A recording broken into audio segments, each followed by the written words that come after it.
breathing this air. We have had drivers sick from breathing this air. We're driving vehicles where the seats are disgusting and we're sitting on metal iron for up to 8 to 12 hours a day. Passengers are being on the vans for a long period of time. Drivers are working 8 to 12 hours without proper breaks. Due to tight computer-generated schedules, the 11% increase in ridership and the shortage of vehicles, passengers are being picked up late, arriving late to their appointments or school, and drivers are unable to use their bathroom and restrict their fluid intake, starving their internal organs, leading to a whole host of health problems. One study found that not responding to an extreme urge to urinate affect attention and think equals to that of driving while impaired. This is a safety issue while transporting our passengers. Drivers are being required on their days off, not being able to get the proper rest and spend time with their families. We're tired of the low wages. We're just asking for a livable wage to take care of our families. Asking for more proper vehicles so we can go out here and perform our jobs as safe as we can. The 82 plus drivers that we do have love paratransit. They love what they do. We just are driving vehicles that are unsafe at times. Thank you, board, for your time. Ms. Jones, let me say this to you. I don't know if you're going to be here later on this morning, but the chairman, Mr. Seward is going to address the fact of what we're going to be doing now that we have some influx of money coming in from the sales tax. So I don't know if you're going to be able to stay around that long. Oh, yes. Yes, I am. Okay. All right. Very good. Thank you. Okay. Curtis Howard. Curtis Howard. Is Curtis Howard available? He's not here. He's coming up. Okay.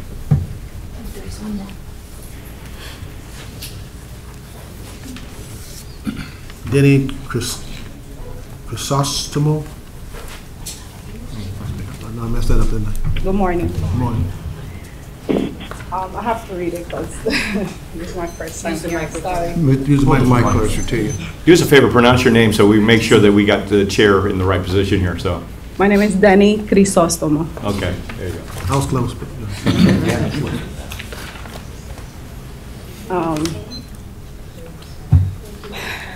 I stand here in front of you guys in behalf of my ATU family members to discuss so many issues that we got going on at HART that never get solved. They never hear us, the middle. We are the middle. You guys are the top with the middle. And the public is who we serve to. We are driving unsafe conditions. Our fleet are unsafe. Unsafe for us, unsafe for the public. Every day, we go out there with buses with bubbles on the tires. We breathe in fumes from those buses. 29 series, the 10 series, those buses have fumes. When I started here, I remember, all of us remember, to wear HART uniform was a pride. Was a pride to wear it. Right now, unfortunately, we don't feel that way. We don't. They morally, and they have someone strict workforce who seems the level of respect for us. It hit us verbally, financially, and we are urging the board to support any and all effort to ensure that members that make HART what it is, to receive a real livable wage. We understand that we have to negotiate our wages, but we are urging the HART board to direct the power to be able to negotiate fair, equitable, and livable wage. For so long, HART has not been taking care of us at all. We are undervalued. Mr. Chairman, I hate to interrupt, but we have to be extremely careful here. This board is, in essence, the appellate body with regard to collective bargaining.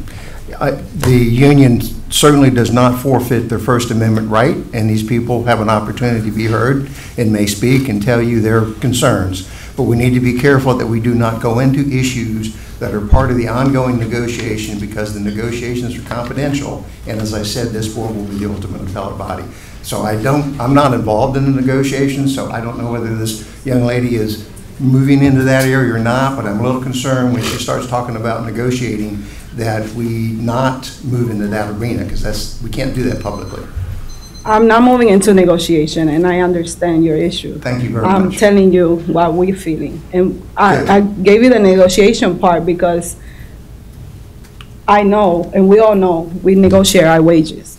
So that's why I mentioned that. You have 3 minutes. Since he interrupted you, I'm gonna give you 30 more seconds. to finish Thank you. We're underpaid, forced to work our days off, leaving our families, working unsafe, forced to work, discipline. We're being targeted, unfair discipline, not wanting, we don't want to drive unsafe fleet vehicles. We don't want to do that. We want to give our public the best. We give our best, and we don't feel that HART is giving the best to us. All right, ma'am. We need to build. I'm gonna have to cut you off. Your 3 minutes are up. You have 3 minutes. Speak. Your 3 minutes are up. Thank you for hearing me. Anyone else on agenda items? Remember, you have 3 minutes.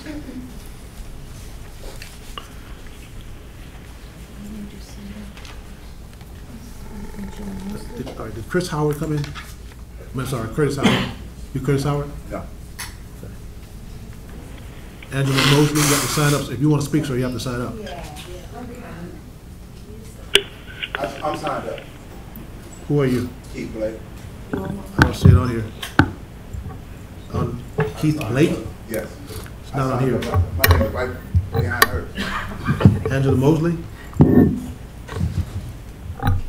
When Ms. Pettit, get this one. Should I go or Yes, should ma'am, I go wait? ahead. I'll get to you, son. My name is Angela. They know me by Gigi sometimes. First, I want to say thank you to all the drivers that are here. You are to be commended. God bless you. Most of the drivers that I've had, I'm a writer for HART Plus, and they have been wonderful. Most of the drivers do backbends to be courteous and kind and help us in any way that they can. And I'm so grateful for HART Plus. Thank you for providing this service for us, because those of us who are in a wheelchair or walkers or who need this service, we couldn't get to the grocery store or to church or to the library or places that we want to go without this service. So I want to thank you so much for providing that service. Having said that, I would just like to encourage you to tweak the service a little bit. I heard a little bit about what you were talking about, negotiations are going to come up and things, and I've heard a little bit of the drivers talking, but we have situations where the way that the manifests are made, I understand that you use computers, and that's good and wonderful, and computers are great, thank God we have them, but then I feel like a human being needs to put their eyes on what goes out before the routes are set. I'll give you an example of something that just happened yesterday. I was on my way to church, and I was supposed to be there by 9:45. Well, they picked me up late. They picked me up 35 minutes late from the close of my window, and which would have been fine, but then they picked up 2 or 3 other people on top of that. All right, there was one woman that they picked up. She was probably close to 80 years old or something. She wasn't totally in her cognitively there, and her daughter was following her to church. So the daughter followed the van to church, the bus to church, and they passed the woman's church. Well, the way the driver's manifest was, she had to take me and pick up some other lady before she dropped this woman off. She drove right by the church. The poor woman was frantic, thinking that they had made a mistake with her mother and didn't drop her off at the church. So she got the driver's attention and said something, you know, out the window that, look, you forgot my mother, you forgot my mother. And she's frantic because this is her 80-something-year-old grandmother or her mother, you know, and she's worried about her. And so that poor woman had to ride on the route another probably 30 or 40 more minutes because of something like that. And the driver called and said, look, can I drop this woman at her church? We're passing the church, and she was denied the permission to do that. Now, I'm sorry, I'm just gonna say it, that's dumb as a box of rocks. That's just as stupid as it gets. When Okay, you're ma'am, passing ma'am, somebody's stop, just a minute. Ma'am, your 3 minutes are up. Well, I'm gonna say this anyway, you're gonna listen. When you're passing someone's stop, not to stop Ma'am, is ridiculous, ma'am, and I'm just saying I that. understand your So I just want you to hear that. Thank you very much. So. Thank you. Ann Klug?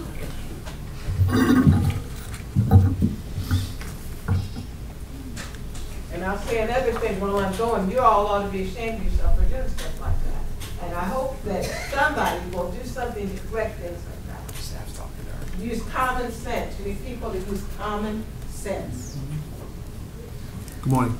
Good morning, Ann Cooley, Executive Director of the West Shore Alliance. Thank you for the opportunity to be here today. I'm actually going to talk briefly about two items. One is the sales tax revenue item that is up for discussion today, and one of the staff recommendations to reopen public input for the out years of the TDP. We would encourage you to do that. Over the last year or so in West Shore, we've just completed what we call a transportation action plan, and we have a lot of data that we pulled together behind that, dealing with origins and destinations of how people get to West Shore. And about 45% of the folks who work in West Shore live either west in Pinellas County or northwest or West Pasco, and there is essentially no transit options for them at all. So we hope that can be revisited as part of that. Which leads me to my second item, which is in Mr. Seward's report today, having to do with the West Shore Interchange and FDOT trying to get the funding for that project advanced. We've been involved with FDOT, with HART, with the city, with everyone on really planning for a multimodal future in West Shore, and that West Shore Interchange is a critical piece of this. You know, a lot of people see it only as a road project. We see it as opening up lots of opportunities. You know, they've committed to dedicated right-of-way for regional connections. We all know the traffic in that interchange is horrendous, and it doesn't just affect folks coming from Pinellas on the Howard Franklin Bridge. It affects a lot of people coming down the Veterans Expressway from Northwest Hillsborough into West Shore. So figuring out a way to unplug that bottleneck and provide transit options with that from us is critical. So that's about on the system, but the other thing that FDOT has been very good about at requests from us and neighborhoods and others in West Shore is in redesigning that interchange, they are going to reopen connections underneath the interstate on local roads that don't exist today. You have roads that truncate on either side of the interstate, and those will be reopened. And that is key for us coming up with circulator service and really improving circulation on the local roads. So I would encourage you to do whatever you can to work with FDOT to try to advance this project. You know, I talk about the folks who work in West Shore, but there's lots of people, as you know, coming to the airport every single day. I mean, the airport is blowing out projections. You've probably heard Joe Lopano say, people get to our airport at 500 miles an hour on a plane, and then they come to a dead stop in that interchange. That airport is going to continue to grow, so the demands on that interchange and the local network in West Shore is for the people who work there, people traveling in and out of our region, you know, people attending events at Raymond James Stadium, 20,000 students going to school at HCC. So we see that as really a critical piece to improving multimodal options in West Shore. Thanks for your time. Thank you. Charles, is it Loeb? Yes.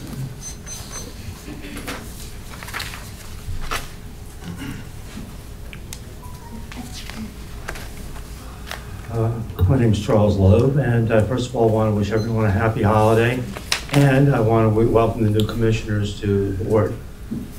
Having said this, I did write a letter and bring a letter over to the office here on November 15th, which I hope Mr. Seward or other people have had a chance to read. Anyway, it has to do with toward a more broad-based idea of improving the transit program.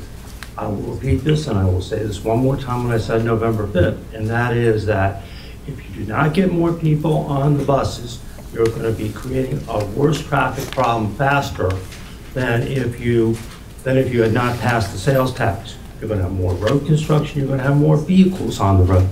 So the idea isn't just to get public transportation, but to get public transportation that works. First of all, I did want to correct something that I feel is a real big injustice. That has to do with the cost of it to low-income people. I would like to see an expansion of the low-income fares to have some more people can get it. I would like to see that matched by people who have seemed to have a lot of money to invest into transit, $4 million worth of it, to get this thing passed. And of course, I would like to see a revision of the low-end of those kids' school fares during the summer. That to me is almost like a given. Secondly, I have a different approach that I would like to bring up to you about the bus fare, about expanding the bus service. And that is, instead of taking buses from 30 to 15 minutes, take buses from 30 to 20 minutes, and then take a more broad-based approach to the idea of what customers want, i.e. they might want more rush hour service, they might want more night and evening service, they might even want a 24-hour service as well as the expansion of routes. But the key element of it is van pool.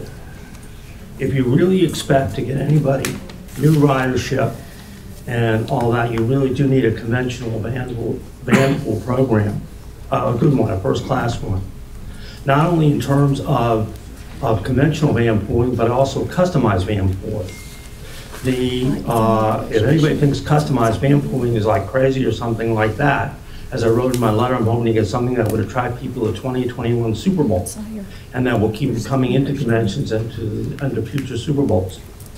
There was an article in Friday's USA Today paper about people that are building hotels in automated vehicles. So this is not inappropriate.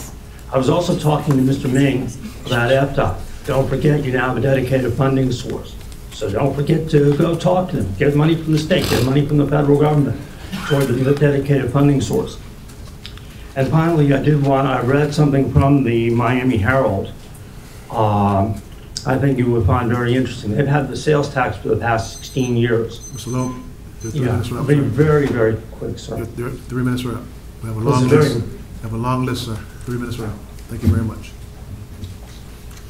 Kevin Thurman. Thank you, Mr. Lowe.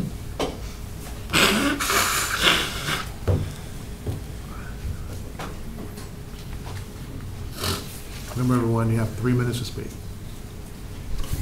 I'll try to be brief. You know that's hard for me, but I will. Kevin Thurman. I'm here to talk about, surprise, the All for Transportation funding.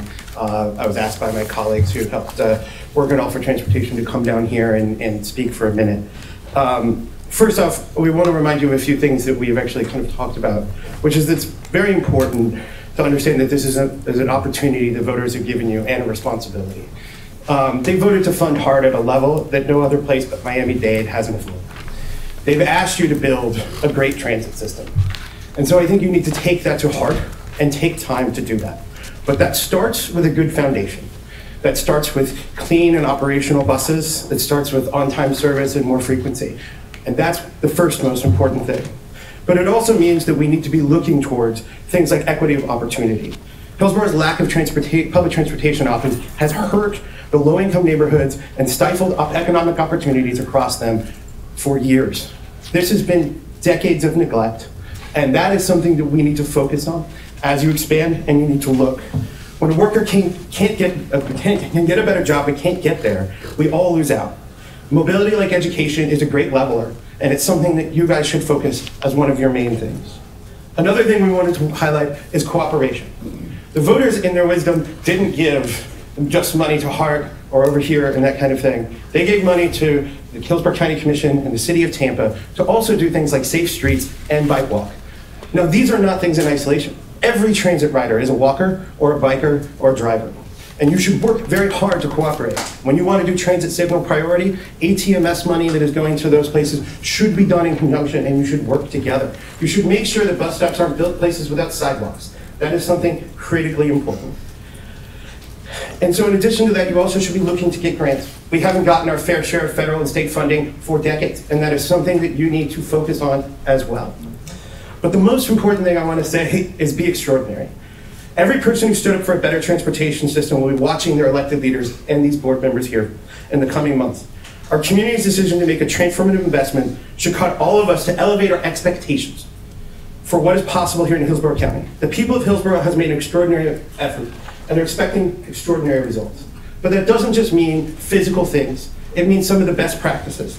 So I think one of the things that I would say, just a couple of comments things, projects like Orca Lift in Seattle, which is their low-income fare program, where people under 200% of the poverty get reduced fare. Because if you've already signed up for Medicaid, you've already been qualified for that, you walk in, you can get your fare.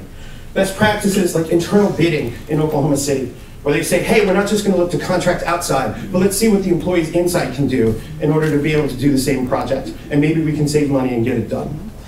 These are ideas that aren't just about putting buses or rail or anything else on the road, that they're about trying to make sure that we are one of the best places in the country, because almost no one has had this opportunity to be able to expand this far. Thank you. The last speaker is Cecilia Robinson. Cecilia Robinson. Cecilia Robinson. Okay, thank you. Let me say this before we move on. The drivers, we appreciate everything you do. I know it's tough out there. One of the things you got to understand is that for a long time, Hillsborough County, HART was woefully underfunded. Woefully underfunded. They always talk about, what's the city of Wisconsin? Some city in Wisconsin that's nowhere near our size. Sheboygan. Received much more money toward the budget than Hillsborough County did. As you all know, we had to cut services last year and the year before because the mere fact is that we didn't have the dollars coming in. And when we talked about even looking at the millage, it went nowhere. We now have an opportunity, because the sales tax passed, to make some changes and differences in Hillsborough County. And this board, when you're new or been here forever, we're going to make sure those changes happen, because the mere fact is that we know that those dollars are there. We need better transportation buses. We need better transportation, whatever we utilize, and we appreciate what you do. I just wanted to say that. No, sir. No, sir. I was on it to speak. What's your name? Curtis Howard. Who? Curtis Howard. Mr. Howard. Yeah, he was Oh, on you the are? list originally. Yeah, Oh, you Curtis Howard? Yes, I am. All right, come on. And you did tell me I was going to be able to speak. Pardon me?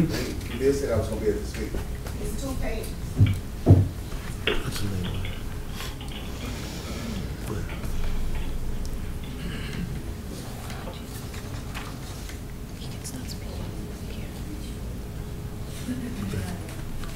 You're Curtis Howard, I'm Curtis Howard. and you are? Keith Blake.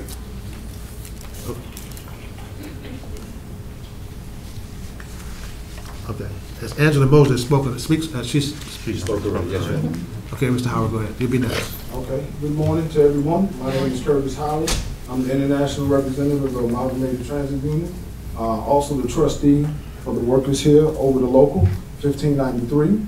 And while I appreciate the comments, it's not all just about money. These workers are tired of the daily discipline and the things that go on, the safety conditions and everything else. So we've tried and we will continue to try to work with management, but it's time for the board to step in and address all of our issues, not just our pay issues, not just the contract issues, but all of our day-to-day issues about how we're being disciplined, and that discipline leads to affecting our purses when we're out on the street and they don't want to pay us timely, right? I've had my officers that I took off to do some work and it took them almost a month to get paid.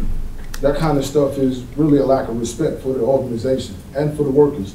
So we're here to make a statement, and we will be back every time we need to come back until all our issues are resolved. And as you said, HART may have had problems in the past. Well, it's been on our backs. That's the honest to God truth. I'm a suit and tie guy too when I go into negotiations most of the time, but these workers deserve a whole lot more when they're out here getting cussed out every morning and spit on, and it's not getting addressed. I had one of the workers tell me today, they haven't ever even seen a police officer. So what are we doing to ensure the safety of our members? So I'm telling you and asking you that you have to make sure that my members and these workers are safe every day, not just some of the time, but all of the time. So whoever I need to talk to, Mr.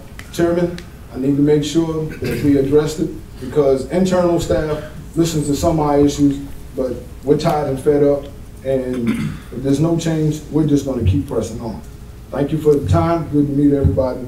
Chair. Have a good day. Mr. Howard, could you hang on a second? Mr. Absolutely. Chair, could I ask a question? All the grievances that you are talking about, the issues and stuff, that has already been brought up by your union to management, correct? The grievance process is a joke to some. Okay. They feel like they can just brush it off and what they say goes. But my point is that you have a legal right to the grievances based on the contract language that you have entered into or had been entered into. So, no, hang on, let me get to where I'm going.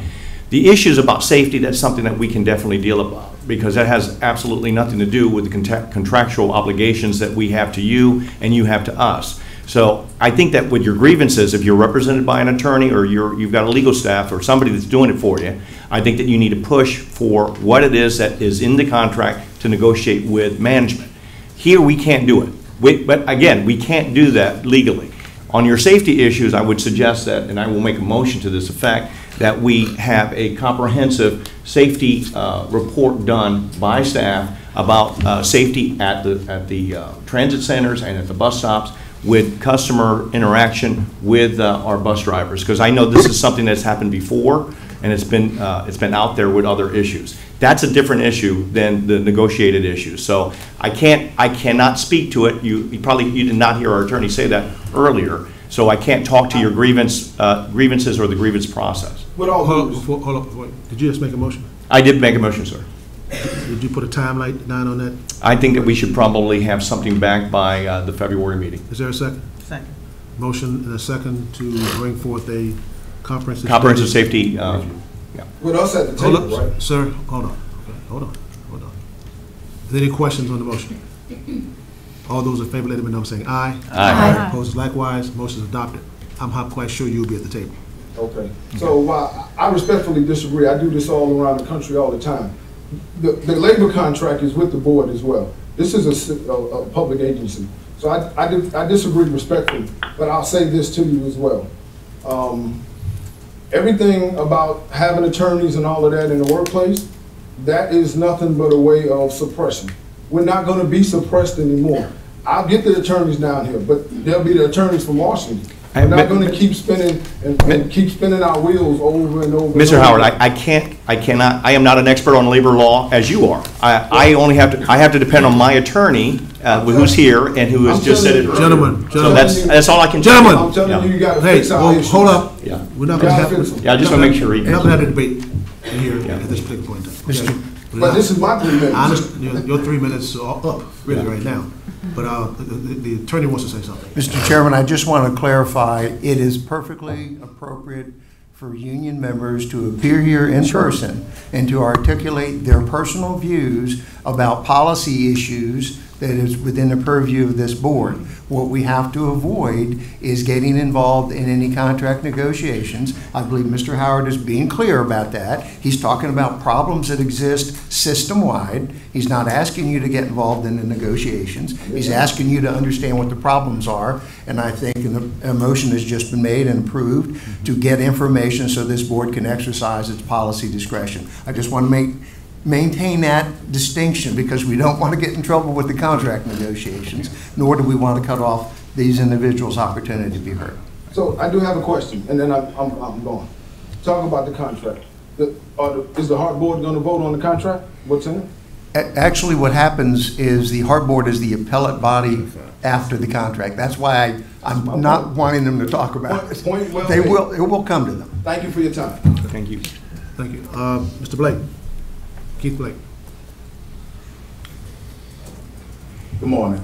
My name is Keith Blake. I've been a hard driver for 8.5 years. As you see, we have a room full of ATU members who represent not only the drivers, maintenance, road workers, various positions.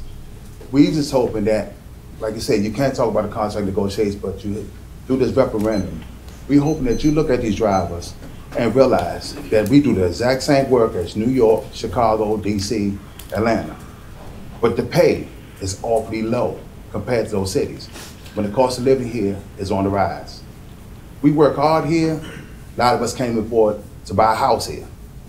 We're here because we love our job, all of us. We've made this a career. I love what I do. I love to interact with the public.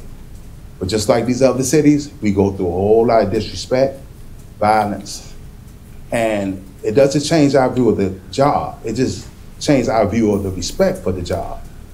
We want to be here, but we hoping that through these negotiations, through the referendum that's gone through, that y'all look at us and realize that we've gone through a whole lot to do this job, and we want y'all to just keep in mind that we just want a reasonable pay to go along with the work that we do.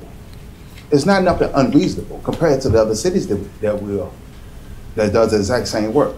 It's not nothing that we are acting unreasonable. It's just that, like you said, you can't talk about the contract, but when y'all vote on this contract, we just hope that y'all just keep an open mind on it and realize what we actually go through.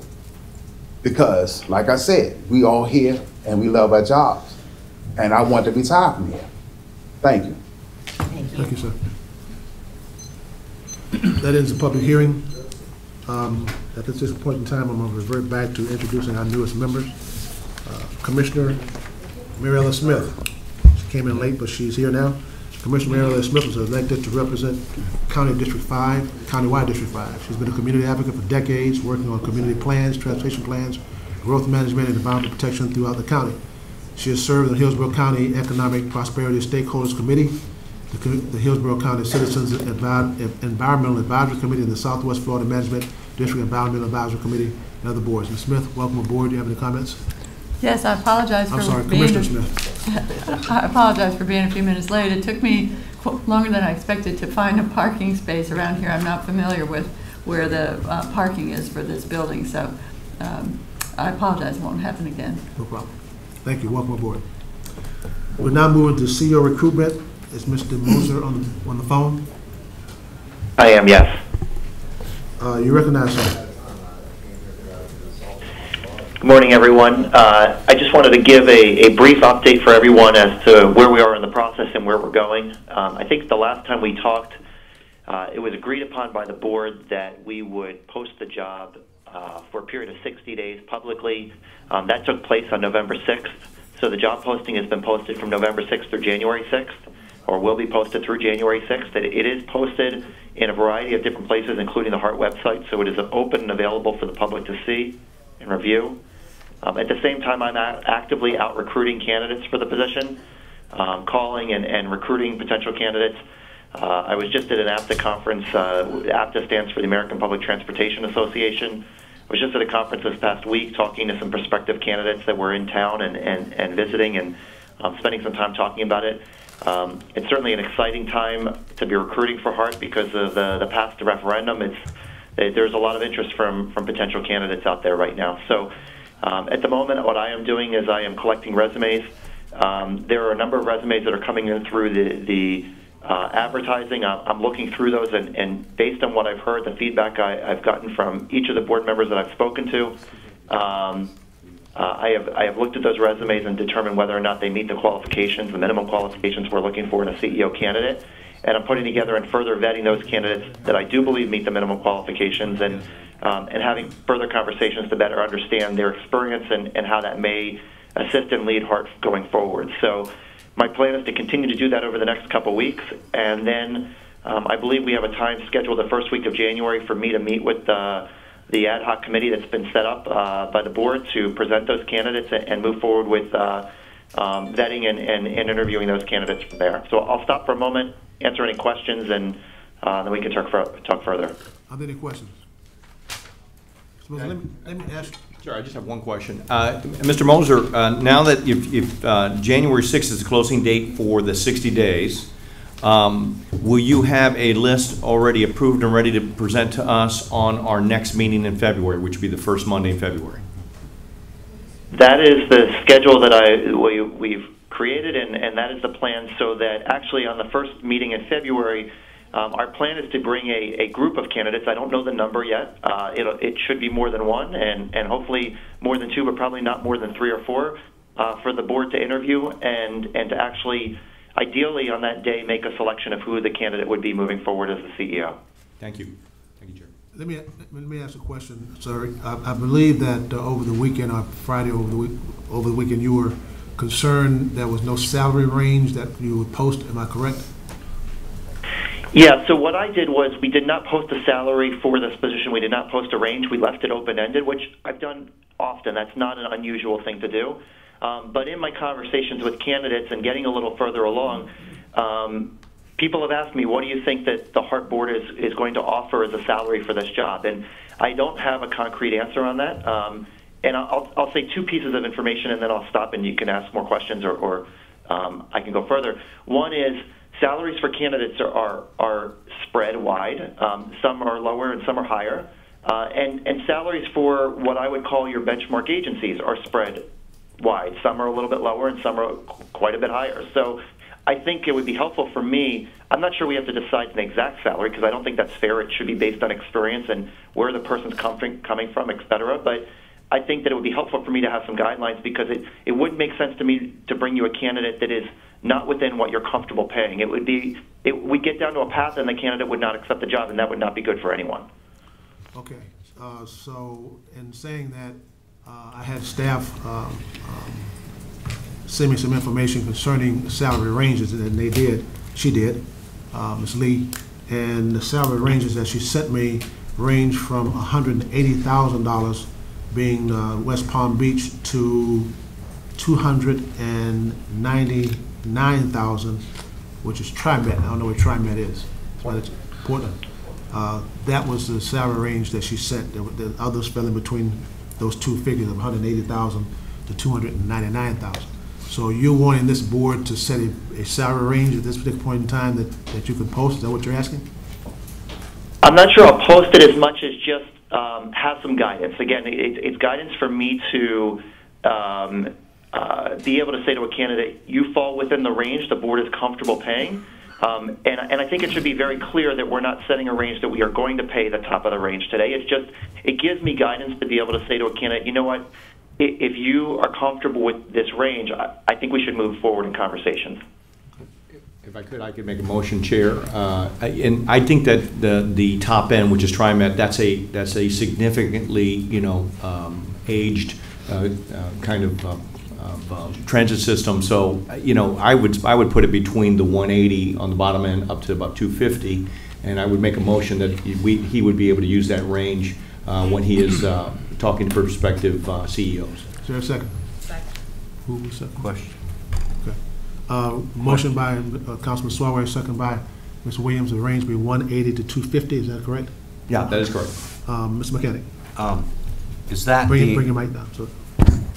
Is that the whole package, or is that just salary? I think that's just salary. Am I correct, Ms. Lee? Yes. Yes, Okay. just salary. Okay. Any other questions on the motion? Commissioner Kemp, you recognized. Yes. I have concerns about this. When I find out that West Palm Beach, which is a larger, more prosperous transit system and bigger than us, pays $180K, and TriMet, which is Portland's system, which is the most extensive system in the nation, is at $299. Then I really want to look at this more, and I want to figure out, because we only have the West Palm Beach, which is a slightly bigger county than us, and with significantly more ridership, from what I understand. And so I would think that in that way, 180 would be a comparable type of range for us here, but I'm not sure. I would like to see much more information about this before we moved forward or did anything. For instance, what about West Palm Beach, Broward? What about Orange County, some of the other systems? Because I think when I hear that TriMet is at $299, which is the most extensive and most one of the top in the nation, then I think we really need to look more at what's available and what we maybe should be doing. Chair, if I could answer the question based on my motion, if that's all right. It is just a range. It is not a negotiated amount for that person. That person may be someone significantly more, experienced, and we may want to blow through with that. We're going to have the final say regardless. This is just a process for him to go out and find qualified candidates. I don't think that anyone is going to say, I'd rather not go and make between 180 and 250 in the city of Tampa. Okay, I really believe that we're still going to get a lot of good candidates. And we still will set that amount later on. So I just think this is a process for him to be able to use it in order to get the recruits. I don't think that it's unreasonable to do it this way. I guess Chair, can I say one other thing? Bye. I think Commissioner Kemp wants to say something on it. I would just say I think it is excessive, relatively speaking, and should be, considered more carefully. And maybe the top range should not be at so high as 250, even in the advertised or acceptance. I mean, I think that is excessive. And here we are today, hearing. And I can't help but, our drivers and our whole system is obviously so woefully, and this is, not undercompensated, as we've all acknowledged. And so I just think that we need to really look at this and not be, I would rather look at a more restrained compensation package, and I will say that I did talk to when I was in Washington, and the suggestion that time at the top was something like 220. I think that would bode well for what we have here, and I really think that this is pretty excessive considering the range, but we don't have very much information when we just hear that a much bigger county than us in Florida has 180K, and then we talk about something like 250. So $30,000 is too excessive, is what you're saying? No, I mean, I said your top end was what, 220? Yeah. I'm asking the question. So 30,000 is too excessive to go above that. Well, that's 40,000 actually. Oh, you said, I thought you said 220. I said 250. Yeah, exactly. I'm saying, but we're at 180 now, so. 180 is the bottom. Yeah. Oh. Chair, can I jump in for a second? Yes. Go ahead. So I did some benchmarking just to give the board a little bit more information. I did some benchmarking of systems in the southeast and across a broad range, and I think these do span pretty broadly. That West Palm Beach does pay 180. You've got Orlando paying about 199. I think your comparable agencies in Tampa, Brt, Brad Miller is at about 188, give or take, I believe, and I think Brt is at around 195 for a base salary. Charlotte, John Lewis, who was in Orlando and now in Charlotte, North Carolina, is at 238, give or take. Catherine is up in Pittsburgh at 230 with a potential of a 10% bonus a year. Nashville has a salary of 230. Austin, Texas is at 285. Las Vegas is at 280,000. Miami-Dade is at in 2015. The most recent information I could get from Miami-Dade was, in the short period of time we had to collect this, was 235. Tri-Rail over on the East Coast is at 260. Birmingham, Alabama was at 210, and Louisville, Kentucky was at 210. So that gives you just some other comparables of other systems in the southeastern area. Hopefully that's more information to use. Okay, I'm sorry, Mr. Melendez recognized. Thank you, Mr. Chair. I echo Commissioner Kemp's concerns. Mr. Moser did just provide additional information, so that being said, I'll reserve comment, and Commissioner Kemp, I would like to give her an opportunity to respond before I say anything further. Thank you. I just, hearing those is more information. I appreciate that we have some more information. I think before we had the discussion, it might be good to have that and have some consideration of it.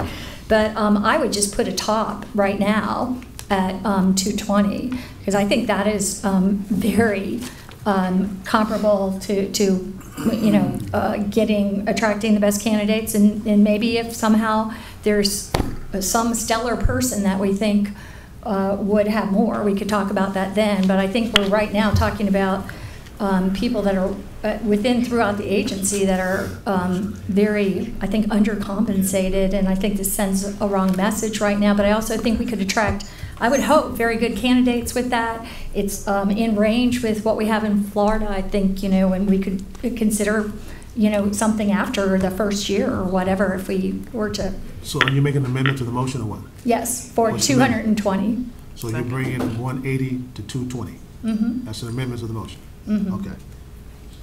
Is there a second? Second. Yes. All right. Second. I have names in order, folks. I have names in order, so I'm looking around to you. Ms. Shanahan, you're next. I was just going to make one comment, which I agree with Commissioner Kemp, and I hope that's viewed as a friendly amendment, because there are other component parts of packages. You can do incentives, you can do, so the salaries are a base. He did mention one bonus, but I mean, I'm glad they gave us additional information, because I would have expected that from the committee or the advisor, and I agree with Commissioner Kemp's comments and would support that as a friendly amendment. I mean, recommend we do that. We're always friendly here. Mr. McCann, you recognize.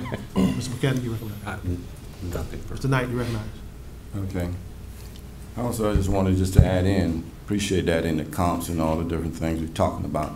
But if you can recall the last meeting that we had, even with the contract with the personnel, I just want to make sure that is when it comes times, I know we can't get into negotiation or whatever with the drivers, and all the others, but if we same consideration and going along with this, that when it come time, that even the comps and all over, we want to look at that too and make sure that our workers and the union and everybody is going to be compensated the same way.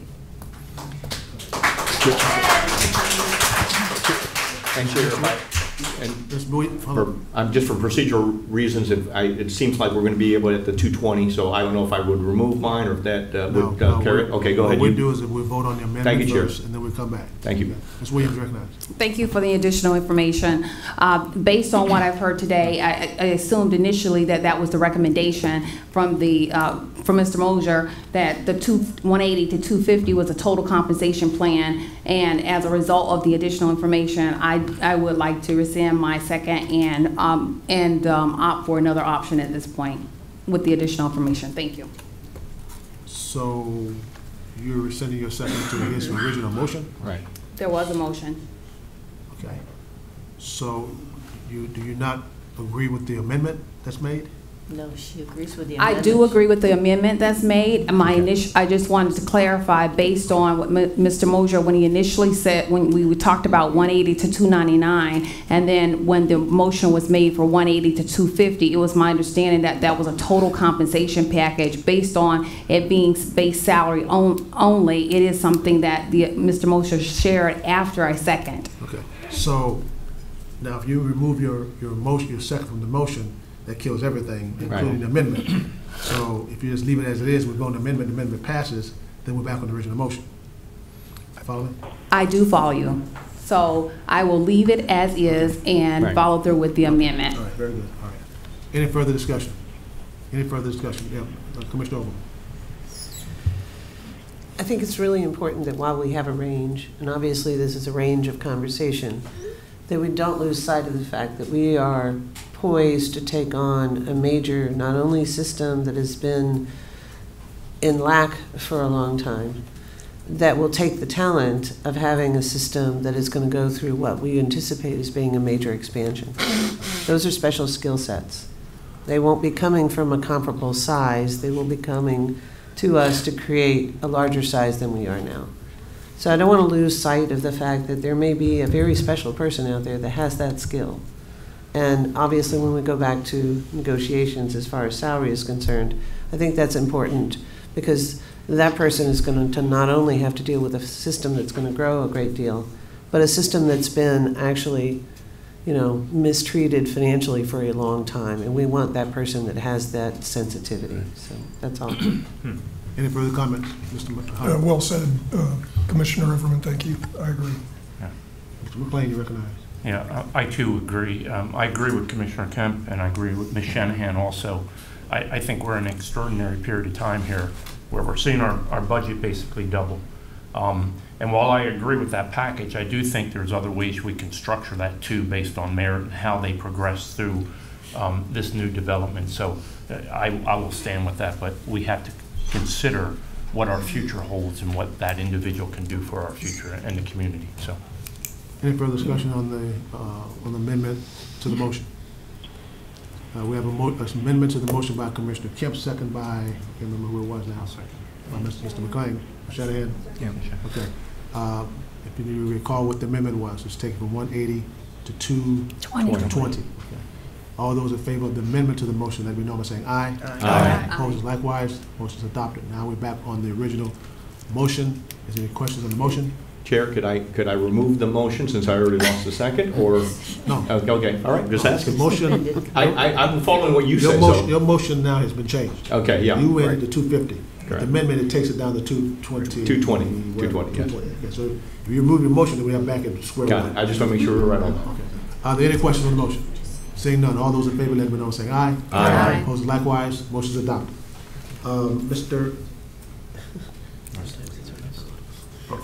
Mr. Moser, is there anything else, sir? Yes. Anything else you need to bring up? No, this is helpful, and again, I just want to reiterate, this is a range. I'm not suggesting that we'll be at the top of the range. I don't know where we'll ultimately be, but this gives me flexibility to have a conversation with candidates to be able to say, look, we can be somewhere in this ballpark, and it depends on experience, it depends on past salary history, it depends on many different factors. So I'm going to use this just to work and continue to move forward with qualifying candidates. Okay. We have one more speaker, Ms. Councilman Donnet. Yes. Thank you, Mr. Moser. You mentioned that you would be ready to bring a list to the February meeting, but there has been no mention of when you're going to meet with the selection committee. Do you have an idea when that will happen? Yeah, so I believe, and staff, please correct me if I'm wrong, I believe we tentatively set that I was going to bring a list of candidates to the ad hoc committee on the 7th of January. And then there was going to be and this is similar to what was done with Brt and similar to what has been done in some of the Hillsborough employee hires that the commissioners have made. And that is a video interview of the candidates. So we would provide the candidates with maybe 2 or 3 questions and ask them in a period of 3 minutes or so to answer each question. Those interviews would take place, those video interviews would take place between the 7th when they see the resumes and select which ones they want to move forward with. Those candidates that were moved forward with would answer those interview questions, and then we would review those interviews on the 14th of January and decide which ones would be brought in February for in-person interviews with the full board. Yeah, that was important for my schedule to know. Thank you. I was just going to ask really quick to the CEO, so the ad hoc committee would be after our regular scheduled meeting, or? Correct. Okay, yes. I just want to make sure. Thank you, Chair. Okay. Commissioner Smith, you recognize. And so then we actually interview the candidates in person at the February board meeting. Is that correct? That is correct. Thank you. Okay. Anything else for Mr. Moser? Any other questions? Actually, when are we going to submit the questions? It does really work. It's a very interesting approach, and we used it with Brt, and I know that Pinellas has used it in several occasions, but when do we suggest the questions, or you suggest questions that we review that you would ask each candidate to answer? Is that at the January 6th or 7th meeting? That would be my recommendation, yeah, that we maybe start thinking about what those questions can be and bring them to the 7th meeting, and we can discuss and then select 3 or so that we want to ask each candidate to respond to. Great, thank you. Mr. Moser, you have anything else further to discuss with us? That's all I have. Okay. Thank you very much, sir. Appreciate it. Thank you. Have a good day. I must apologize. There were 3 people that signed up to speak under public comment. I didn't see the names on the list. So if you don't mind, I'd like to revert back to public comment. Any objection to that? No. Okay. First speaker is this Proctor? I'm sorry. Your speaker's not working. Proctor? Yes. When you call my last name, I kind of figured you. It's Nephthys Proctor. Is that what that is? Nephthys. Nephthys Proctor, followed by Thomas Dunn.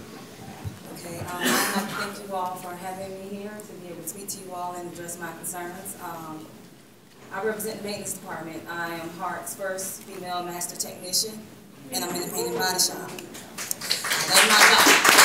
Thank you. I really love my job, and I also like to say that I'm a mother of 4, and I'm in the advanced stages of multiple sclerosis. So it took me a lot to get to where I'm at, from being on chemo to learning how to walk all over again. So, you know, when I got in this field, you know, this is my career. I love it.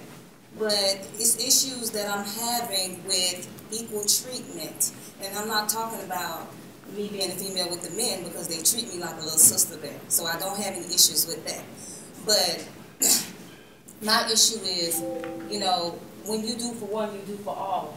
And I feel like we're looked down upon in the maintenance department because we use our hands instead of sitting down on a computer.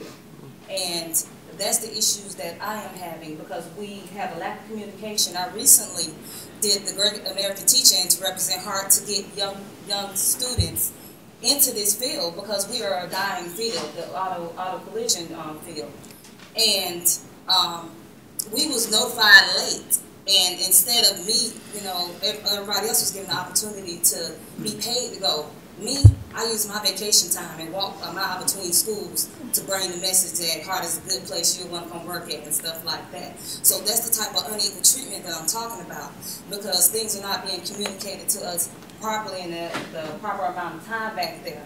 And we put in a lot of work and heart and souls to feel like we're like second rate. And I know it's just not us back there in the maintenance department. I also know it's bus drivers too. You know, we all want to just be treated equally. You know, I went through a lot just to get to where I am, with going through discrimination, with not being paid, being a female, you know, looked down upon, being paid less than my male counterparts. I've been through that. I don't get that here.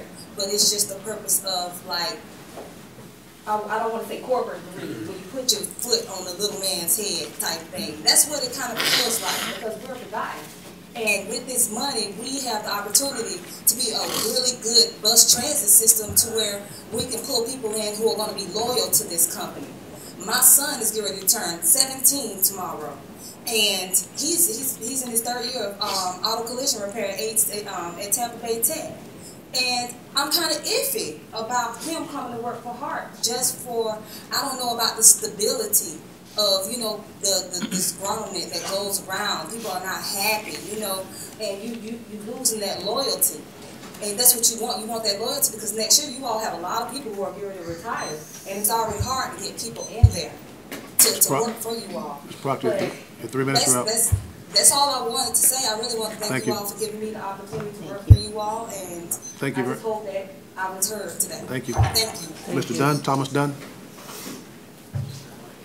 Thank you, ladies and gentlemen, for allowing me to come up and speak. Last month on the 14th, I'm going to cut right here, I'm sorry. Last month on the 14th, I was doing my job, I asked the lady, her heart. Sir, could you speaking, sir, Mr. Dunn? Speaking to the mic. Speaking to the mic. Move your mic, please. I'm sorry. It's not working, it's turned off. Oh, it's working. It's working. The telephone turned off, the speaker turned off. It's working. The speakers are not on? Say when the telephone turned on. Microphone is not working. Do you mind if I just speak louder so everybody can hear me? We can hear you.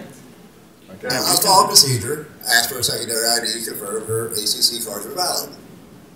No problem. She went and sat down, no issue. She got back up. I'm just sitting in my seat.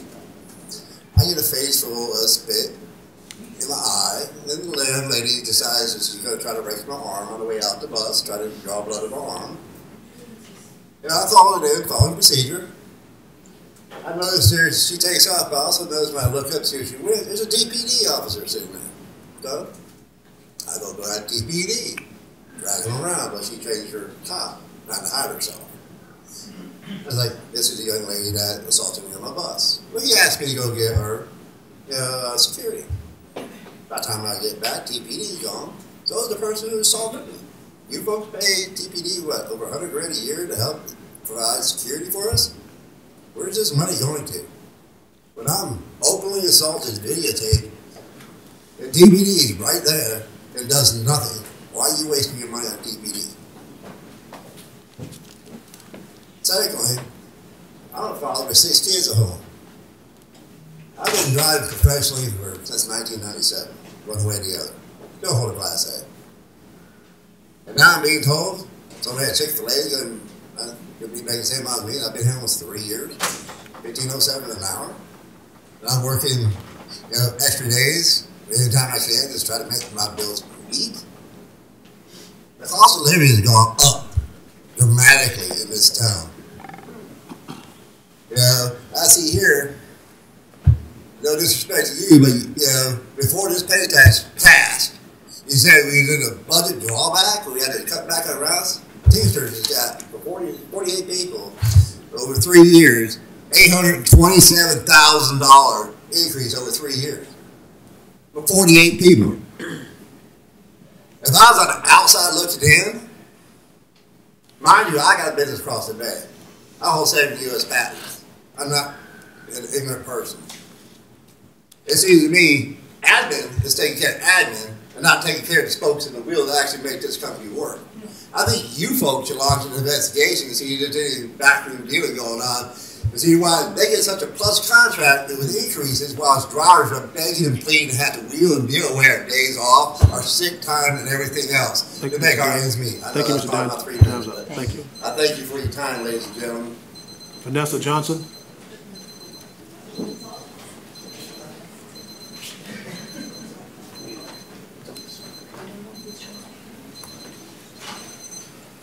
Good morning. Good morning. Good morning. My name is Vanessa Johnson. I am a van operator, and I don't really need to speak about the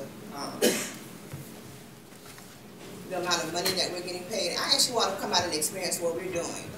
Get on a van in the morning at 3 o'clock or 4 o'clock, driving with a cracked windshield, a seat that's not working, taking it to maintenance, letting them put a bread tie on something to hold it until you get back. Drive my route, go back. The proof is there. Route 660, go all the way back to August and see if I get a break. Not only me, but other drivers also. Just on the way over here, listening to bus drivers upset as they get on the bus to come here. Go and get on bus 510 and see if you can ride it, rocking to the side, trying to continue to make your balance, just to do Route 5. It's really crazy. Something needs to be done. Not only that, I love my job. I love it to the core. I love picking up my people. It brings me joy because I'm able to help somebody. The only part about my job I don't like is going in at 3 o'clock or 4 o'clock or whatever time my route starts. I come in 2 minutes prior to it and run through it going out because I don't like to go in. Dispatch has a hard time with the vans. I don't know what I'm going to give you. Where's the van? Come in early because we don't have vans. The vehicles are ragged. I pray that I don't have to pick you all up because if so, if you get on a van without AC that's hot in a wheelchair passing your stop, how would you feel? What would you do? What would you say? That's something to make you think. Because if it's your mom that I'm transporting, you would not like her in that situation. Those vans are nasty. I bought one back because the guy urinated on it, blood clots everywhere. I picked up the next morning, they gave me the same van. Guess what? The same clots was down there, but you're in a wheelchair and I got to put you back there. How would that make you feel? I don't want to speak about the pay because it's ridiculous. We didn't get a bonus. We're at the top, and if it's not for your van drivers and your bus drivers, how will HART function? If we all get sick on one day and can't come in, who's going to transport these people? Where do we stand? So what I would like to put on the table is, can you all please come out and work with me for a week before we have another meeting?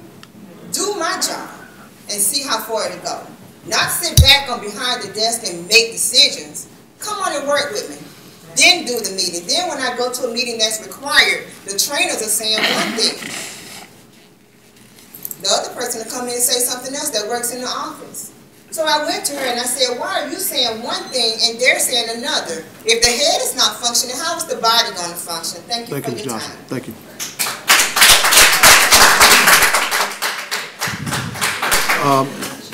Members, if you don't mind, I would like to revert in the agenda before we get to consent agenda is to have Mr. Seawood bring up under his report item A, the FDOT letter of support for construction of the I-275 State Road 60 West Shore area. Secretary Gwynn is here, and I know he doesn't want to sit the remainder of the meeting, so is there any objection to that? No objection.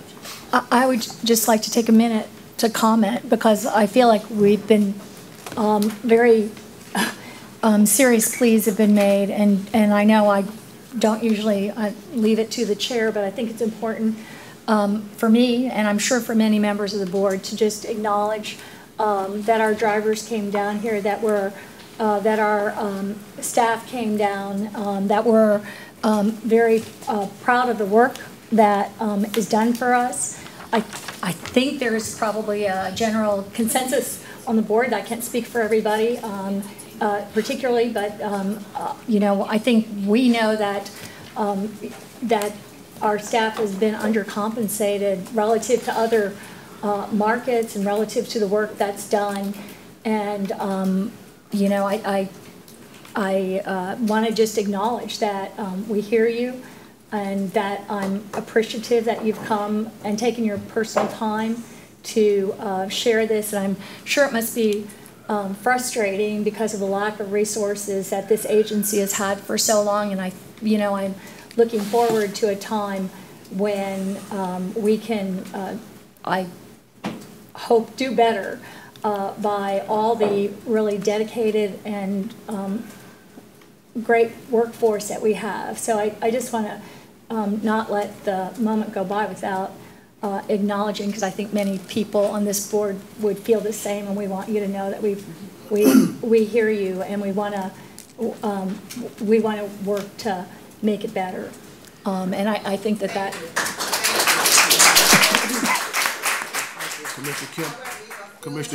Commissioner Kemp, thanks for those words. As I said earlier, I feel this board feels the same way of your comments that you just made, and we're going to try to make a difference. I know that the drivers are suffering. Are these mics on? It's not working. They're on. I think you have to pull it close. The speakers aren't working. Speakers aren't working? You just have to speak into it. Pardon me? We have to reboot it. Break for 5 minutes to reboot the system? Yes. You see our agenda? Yes. They can't reboot the system while we're talking? Well, we'll try, because it's a long agenda, and I'm not going to stop the meeting for just to reboot the system. But again, Commissioner Kemp, thank you for those very kind words. We appreciate it. I have to talk a little louder. My first, what I was going through before was that I'd like to suspend the rules and revert to the Chief Executive Officer report under A, the FDOT letter of support for construction of I-275 State Road 60. Is there any objection to that? No objection. Mr. Stewart, you recognize. Thank you, Mr. Chair. Florida Department of Transportation has asked for your consideration to recommend in support of the I-275 State Road 60 West Shore area interchange work that has been a priority of the region for some time. Recently, FDOT released a Strategic Intermodal System 2045 Coast Feasible Plan, which indicates the interchange is likely to be funded for reconstruction in the next 10 years or more. The West Shore area interchange in its current configuration could become a problematic bottleneck, and if you drive that, you don't need to see that in writing, intensified by the reconstruction of the Howard Franklin Bridge. I've asked Secretary Gwynn if he could be here today to answer any of your questions in support of this letter. And with that, Secretary Gwynn, thank you. Okay, thank you very much. And Chair, I'll try to make this as quick as I can. I do want to cover a few points to make sure that everyone's aware of what I'm asking for on behalf of the department. Again, I would be remiss not to congratulate you on sales tax. That's going to allow a lot of leverage on state and federal funding. So it's not just the money you're raising, but the money you're now going to be able to access. And FDOT wants to be a big partner to you on that. I've been in my position now 1.5 years, and during that 1.5 years, we've gone to Tallahassee many times looking for transit funding. Not bringing much with us to match with, but looking for opportunities to do anything we can with grants. And I think we've been pretty successful. We've been able to fund things like the BRT arterial bus rapid transit system study, PD&E. We've gotten money to make the streetcar free for 3 years, increasing the ridership on there, increasing the hours with the hope of making it more viable when we go to look for federal funding to do the streetcar extension, which we also participated heavily in funding. So I've appreciated the partnership we've had with HART. Today I come to ask you for support on something that's also important to the region. As you know, we don't have a regional MPO, and I'm not saying that we need to have one, but there's times we need to speak as a region. What I was told when I first got into my position, when I saw about $500 million disappear from our work program, was that the West Shore Interchange area was not going to receive that money because we as a region really did not have a consensus. That's when we restarted the SEIS. That's when we went back to scratch on a lot of things. And over the last year and a half, we really, I hope, have made a lot of progress with the community. We've made some decisions that are completely different than what was in the old TBX or Tampa Bay Express, and we're making great strides. But at some point, we need to go back and look for strategic intermodal system funding. That funding is not provided to us on a formula based. It is more or less a competition. I'll be competing with Miami, Orlando, Jacksonville for that funding. And so we have to go in with our consensus. If you look at the Orlando region, they received our $500 million and they're using it to build the Beyond the Ultimate on Interstate 4.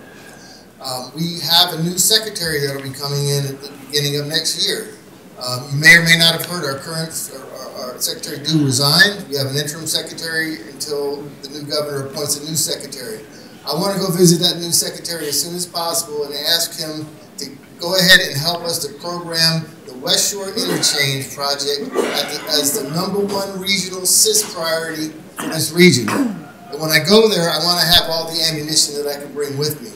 And that's why I've asked not just this board, but all the boards of all the transportation agencies in the region to help me by promoting this as the #1 regional CIS priority.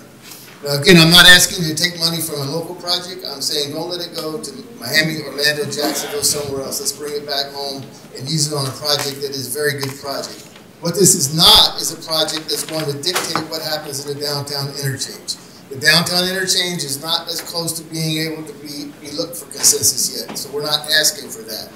We will only go towards the downtown interchange from the West Shore interchange enough to tie in the lanes and make sure the traffic does not back up into the West Shore interchange. So it's not that. It also does not include the multimodal center in the West Shore region. It is not going to include that. That's a separate project, and at such time that we're ready to move forward with that, we'll do that separately. So this is just for the West Shore area. This will tie together the Veterans Expressway, Courtney Campbell, the new Howard Franklin Bridge. I admit Howard Franklin was built out of sequence, but it had to be because the existing Howard Franklin Bridge is structurally deficient. The money came from a completely different pot of bridge replacement funding. This project will complement the Howard Franklin because then when people get off the Howard Franklin, they'll be able to get to the airport with dedicated lanes. They'll be able to get to the veterans to go to Pasco County, and they'll be able to get around into the downtown area. It also will be a big boom for the transit. I do believe that the express bus systems that we can take from Pinellas County, get them up into the airport area, West Shore area, downtown, that's only going to increase ridership on the HART projects that you build that will hopefully be able to provide enough continuity in the region that somebody in Pinellas or Pasco County can take an express bus down into the West Shore area or somewhere in that area, connect to the new system that we're going to be building with you for HART, and that would take traffic off the road. So I have already received support from all of the agencies in Pinellas and Pasco County. I am working on the agencies within Hillsborough County, and tomorrow at the MPO you'll hear a similar request. And so today I'm asking you to give me one more piece of ammunition to go to Tallahassee with. I would appreciate your support, and if you have any questions, I'd be glad to answer them. Mr. Mechanic, you're recognized. Mr. Chairman, I've followed this project as a member of the West Shore Alliance for a number of years, and I think it's fair to say that we have not heard citizen objections to this project or any objections as far as I know. It's a critical link in connection with transit, the so-called 44-foot envelope through 275 or in the middle of 275 does not exist within the present configuration of this interchange. And so it needs to be rebuilt in order for that transit connection to actually be complete. And so for that reason, I would move approval of support for the West Shore Memorial Interchange. Is there a second? Second. Any further discussion? Commissioner Smith, you recognize. This West Shore interchange part is within the SEIS study area, which is not going to be complete, that study, until the summertime. And that study will tell us which residences and businesses and historical resources might need to be destroyed or moved, and there are still questions about. So I think we might be a little ahead of the game here to offer support for something that hasn't had the full vetting of that study and those questions answered. I have other questions about the express lanes. I see a lot of express. Okay. Real quick, I don't want to miss. Sure. And the MPO members will know this. We don't wait typically on the results of the PD&Es or SEIS to try to start program money for construction, because we program in the 5th year out. So we're not like saying we're going to put money next year. The West Shore Interchange has already been determined where everything is going. In fact, most of the right-of-way is already owned, and the rest of the right-of-way funding is already funded in the work program. It's just the construction that's not. The property owners that we would be working with are already aware, and to date we haven't received any resistance from the folks we're talking to. It's much different than the downtown interchange, but we don't need to wait. If we do wait, we're pushing it out a whole other year, and somebody will get that money ahead of us again. That's my only So the SEIS, even though this is within that SEIS and that has yet to be completed, you have the answers for that, although they haven't been through a public hearing. No, what we would be doing, anything that's decided in the SEIS would be required to be followed in the design phase, or the design build phase, which most likely would be construction and design together.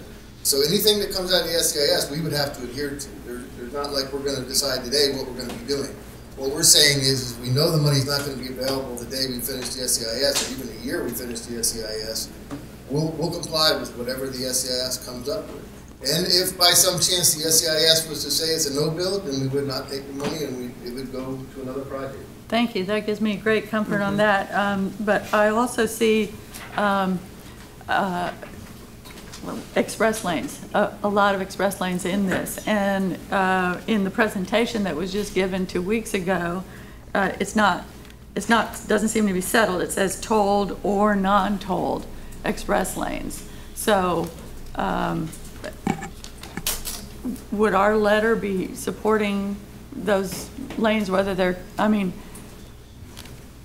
I'm not supportive of toll lanes. I'm just going to say that. So would our letter be supporting toll lanes through here, through the West Shore Interchange? It doesn't necessarily need to say it's supportive of toll lanes. As we look through the remainder of the SEIS, we know that we're going to have express lanes on the Howard Franklin Bridge. We have them down in Pinellas County. They're going to be built down there. So there are going to be express lane systems. There's also express lanes on the veterans. What this would not do is extend express lanes towards downtown. Only enough to bleed them out into the general traffic. All right, so and we've already agreed in discussions with the community to not do express lanes on 275 north of Interstate 4. So that whole part of the express lanes is still far from being determined.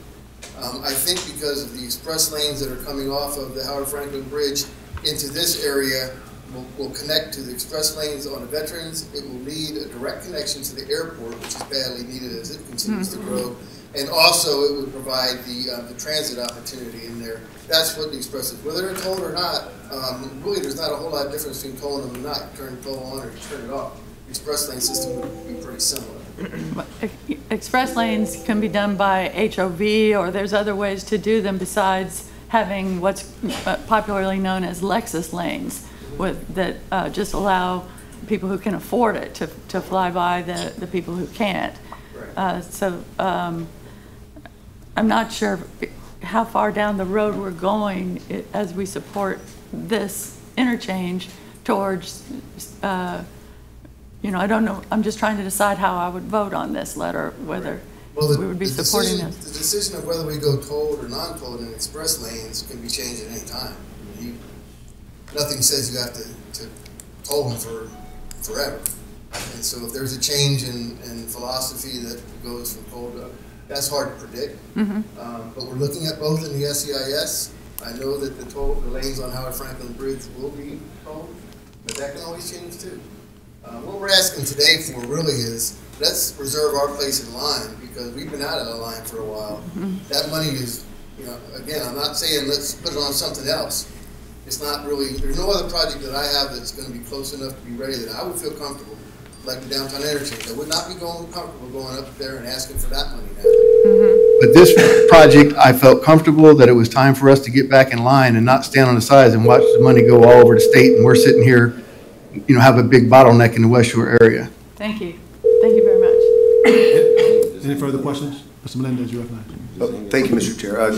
Secretary Gwynn, thank you for coming today and speaking on this important matter. I just want to note that it's important to me that, folks like Mr. Mechanic, thank you for your comments, that are familiar with the concerns of the West Shore community have spoken up, and that is encouraging. And I think this is important, and our partnership with the DOT is important, and I support this letter completely. Mr. Kemp, you recognize. Well, I have a series of questions here, as you might expect. And I just want to first thank you for the work that you've done. I'm very happy with your leadership, and I feel you've reached out and listened and have worked well. But, I have concerns, first off, that for me, this doesn't meet my process concerns, which is a really thorough vetting in the community in a public meeting with the MPO before we rush out and endorse what's here. As a citizen, before I became elected to the county commission, I watched as I understood the TBX program to be, which was to take one of our free lanes off the bridge and turn it into a toll lane. And I saw where elected officials throughout the region, barely in Area 1, I don't think, really seemed to understand that was happening, whereas all the people that were following it, like me as citizens, we all understood that. And when it was finally put in the article by the Times, they went elected official after elected official who said, oh, I didn't realize this was happening, and it eventually got changed by Senator LaValle at the time. I have concerns that even though I followed this every minute through every committee, as you know, where I'm like all over it, with the TMA, with the MPO, with Brt, with everything else, I still feel honestly like I don't even understand what's going on with this project. And I think that certainly the public could know, and I really want to understand it better, but I also want an opportunity for the public to understand it better and have time to feedback, and I just don't see that that's happened. I more expected this to happen in June at the MPO nighttime meeting. I'm also have my concerns here, which this is both segment 4 and segment 5, correct? Well, it's actually segment 4, but what I'm in full transparency, because I didn't want somebody to come back and say we didn't talk about 5. Only the portion of 5 required to be able, because you wouldn't want to end all the lanes at the very north edge of the West Shore interchange and then have it all back up. We want to be able to bleed it back out into the remainder, but also keep it close enough to West Shore that it does not predicate what option at the downtown interchange. We keep all options open downtown interchange. I understand, but I think that, and I'm still not quite sure what. So you would bring these lanes across through the envelope right up to the downtown interchange, and then where do you end them? Do you end them at the end of the West Shore interchange? We would have to be modeling all of that to get the exact location. We're not into that stage yet, but it's a good length from the West Shore up to the river, which is the end of segment 5. But my engineers have told me we got more than enough room to end those lanes in a manner, one that would be accepted by FHWA, and 2, one that's be good for traffic, but not dictate what happens to happen at the downtown interchange. There's more than enough room to do that, so we're not building all of segment 5. See, because I feel, as you know, first of all, I'm comfortable because I don't want, as an elected official, pass through like so many did prior to this and not really know what was happening. It's not really so much the purview of this board, but the MPO, which I think would be the place where this got vetted and also got vetted with the public, because I think the public is deeply interested in this and haven't really been given the formal opportunity to the MPO board to hear from them and have them vet this. I feel uncomfortable with how it might go, especially from segment 4 into 5. I might be fairly okay with 4 if I understood it better. I know I read in the paper or maybe heard at a meeting where you were going to do the 3rd lane right away, which needs to be done. I mean, I think that's the other thing. You know, how many years ago that FDOT made that original design where it just like as a regular driver, as I brought that up many times, as a person who watches it, defied common sense. It really did. I think it's shocking that that design was done 20 years ago, and I think it's caused the biggest bottleneck in the entire region. And I'm glad that it's being resolved. But I think that I want to have more comfort level with how that's being done. But I think it should be done at the MPO, and I think the public should have that comfort level. Can I just say one thing real quick? Because I'm going to lose my member of the things you're bringing up. We will go. Obviously, the MPO will talk tomorrow. We'll also talk. We had West Shore open house last week. We had a good number of people there. We did not get complaints about the West Shore project. One thing to remember is in segment 5, the work to be done on the outside of the road is already done. We did that in the previous project. Only work that would need to be done is in the median. So they're not going to be impacting the communities on the outside of that. But what I'm asking for is not for a permanent, I'm not asking you to give a non-rescindable support to this project. If at some point the MPO, others say this is not what we thought it was going to be, we do not want to support it, they have the right to do that. What I'm asking for is permission to get in line for the money, because it's going to be 3, 4, 5 years out at the earliest. I've got at least 2 more years that I'd have to do just to get the project ready for advertisement. Another year probably before you could even get it designed and start to get going. So it's not like you give me the approval and we're going to be out there with shovels next week. This is still a ways, but I want to get in line and preserve our money before the others go in there and take it.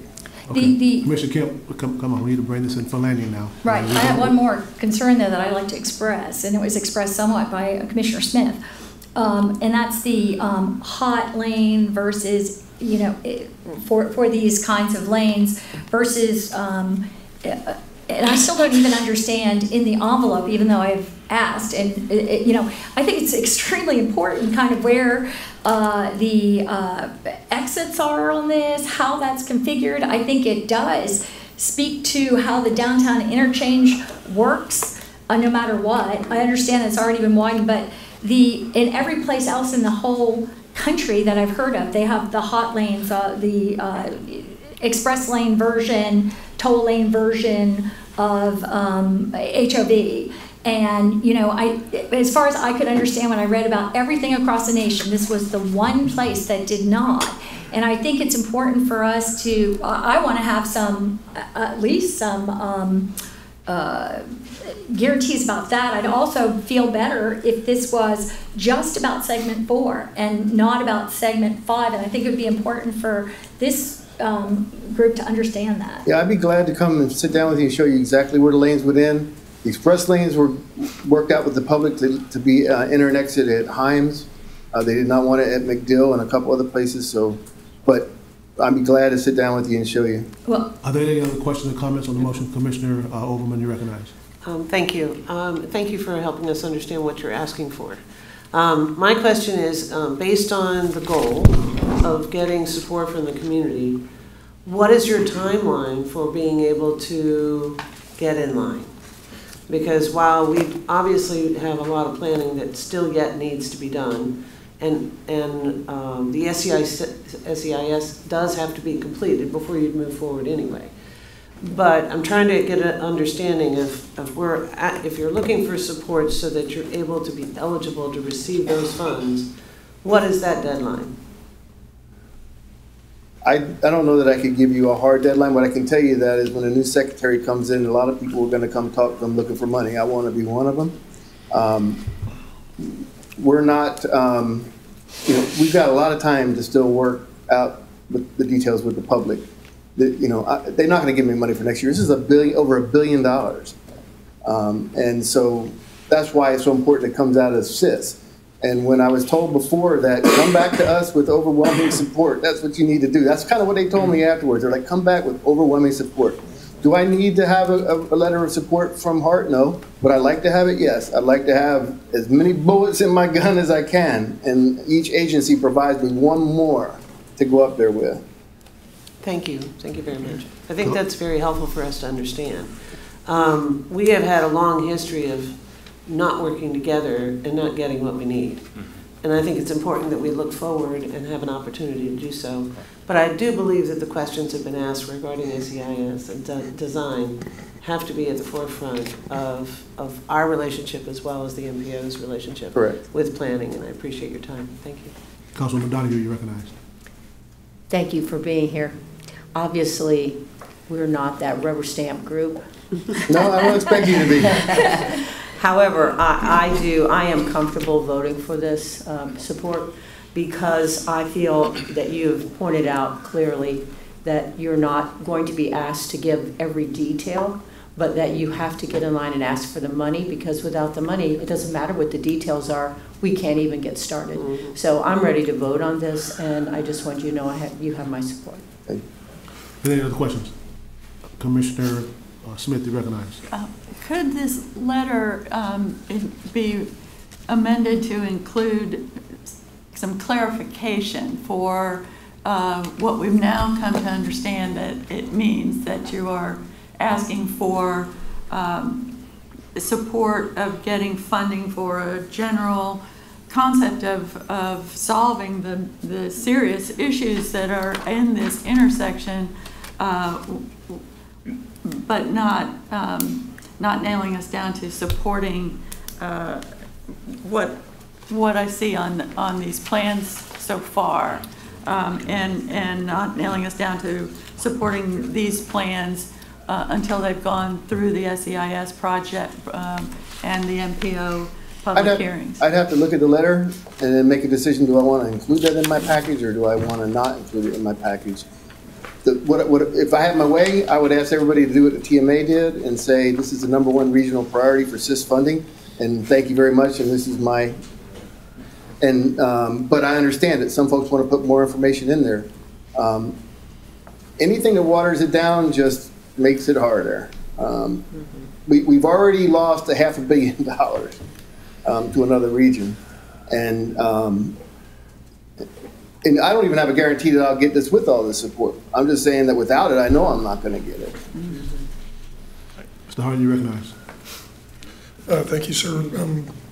So I do agree with the idea of getting in line for the CIS funding. It seems like it is an important regional priority. I think that there's been a lot of questions raised today. The devil's in the details, as they say. But I had 2 specific questions quickly that might help to clarify this. But so, on the toll lane decision, when does that happen and how does it happen?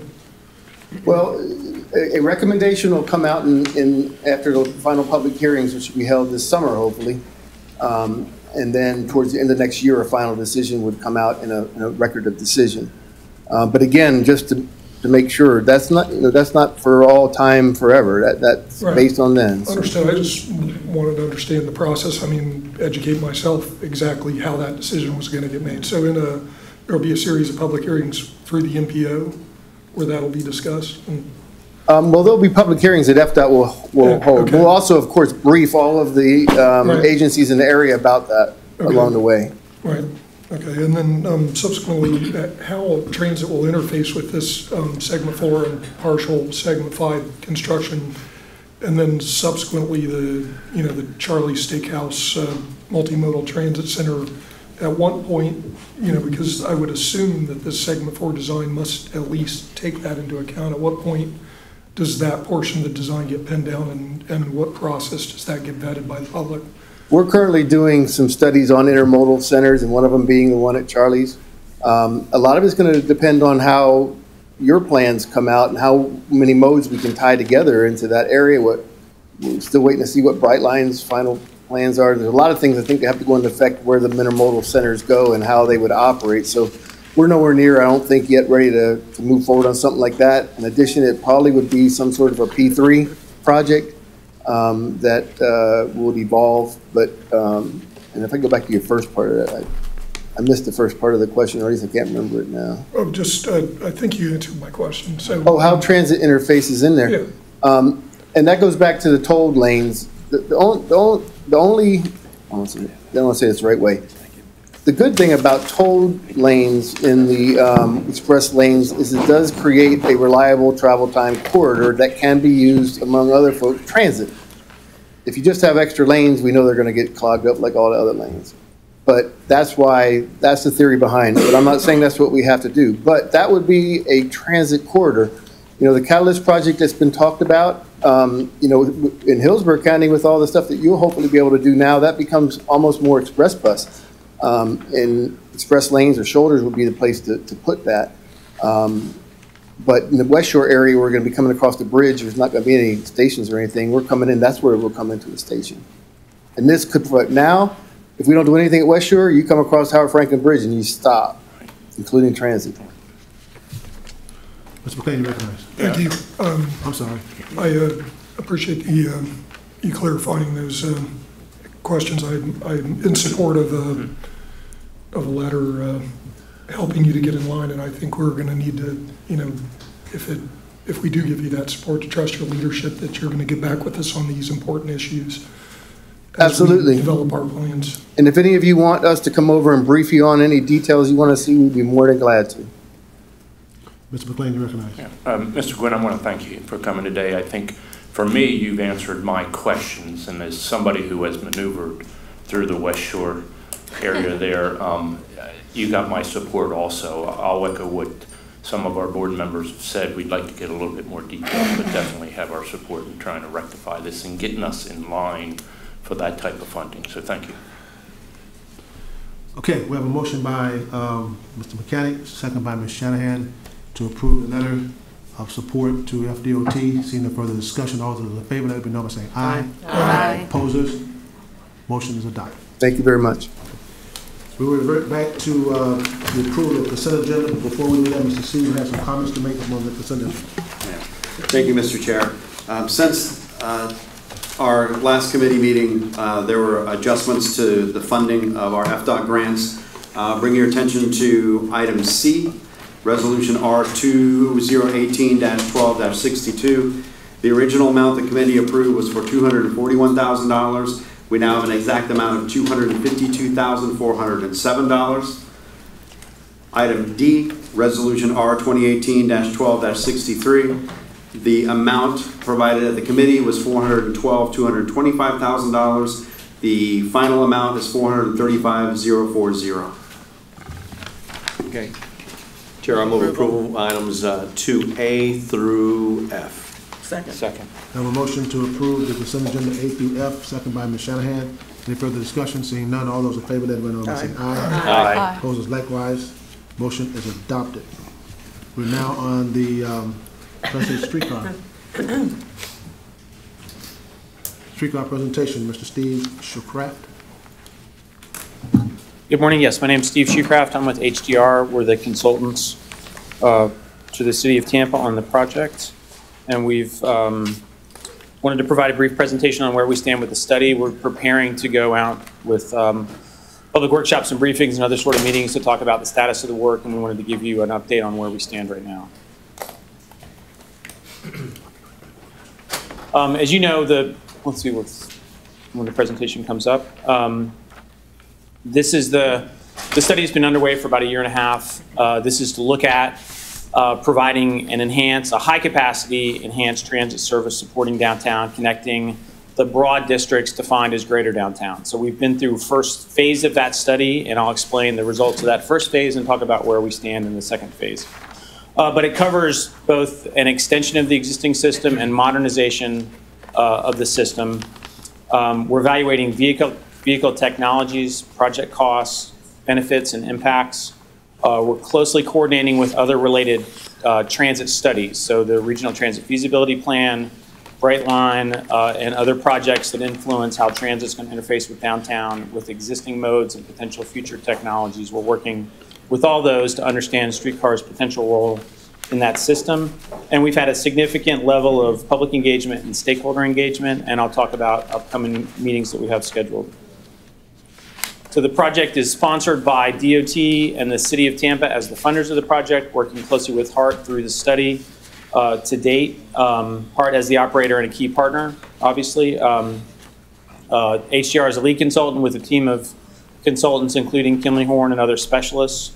They're supporting us through the project. Phase 1 was kind of the beginning portions of a standard study to look at transit Oops, we've got a, it's skipping forward on me. I apologize for that. I think it's got a timing on it, so it might jump ahead. We working through the context assessment, significant public outreach. We defined the purpose and need for the study. We assessed a series of different alignment options, so looking at ways to extend the project through downtown, east, west, and north, south, evaluated those and compared them, had a series of public workshops to address those questions. We developed a very preliminary funding and implementation plan, and I'll talk about the results of that in a second. And then we requested and received approval to enter the project into FTA's project development process for a Small Starts grant, which doesn't give any commitment from FTA for funding, but it queues us up for further consideration and coordination as we move through the next stage of the process, which is phase 2 project development. So what we have highlighted on the screen, we're looking at specific decisions about the alignment extension, exactly how it goes in the street, where it turns, where stops are located, looking further into system modernization improvements, what would be required to serve different vehicle types on the existing line, and that transit technology, comparing the existing streetcars to modern streetcars to rubber tire vehicles and starting to stack up those costs and benefits of different options so we can use that as the basis for moving into a final recommendation about a locally preferred alternative. We would get that, seek incorporation of that into the long-range transportation plan, and it seek support through FTA, the state, and local agencies to advance that project into engineering and design.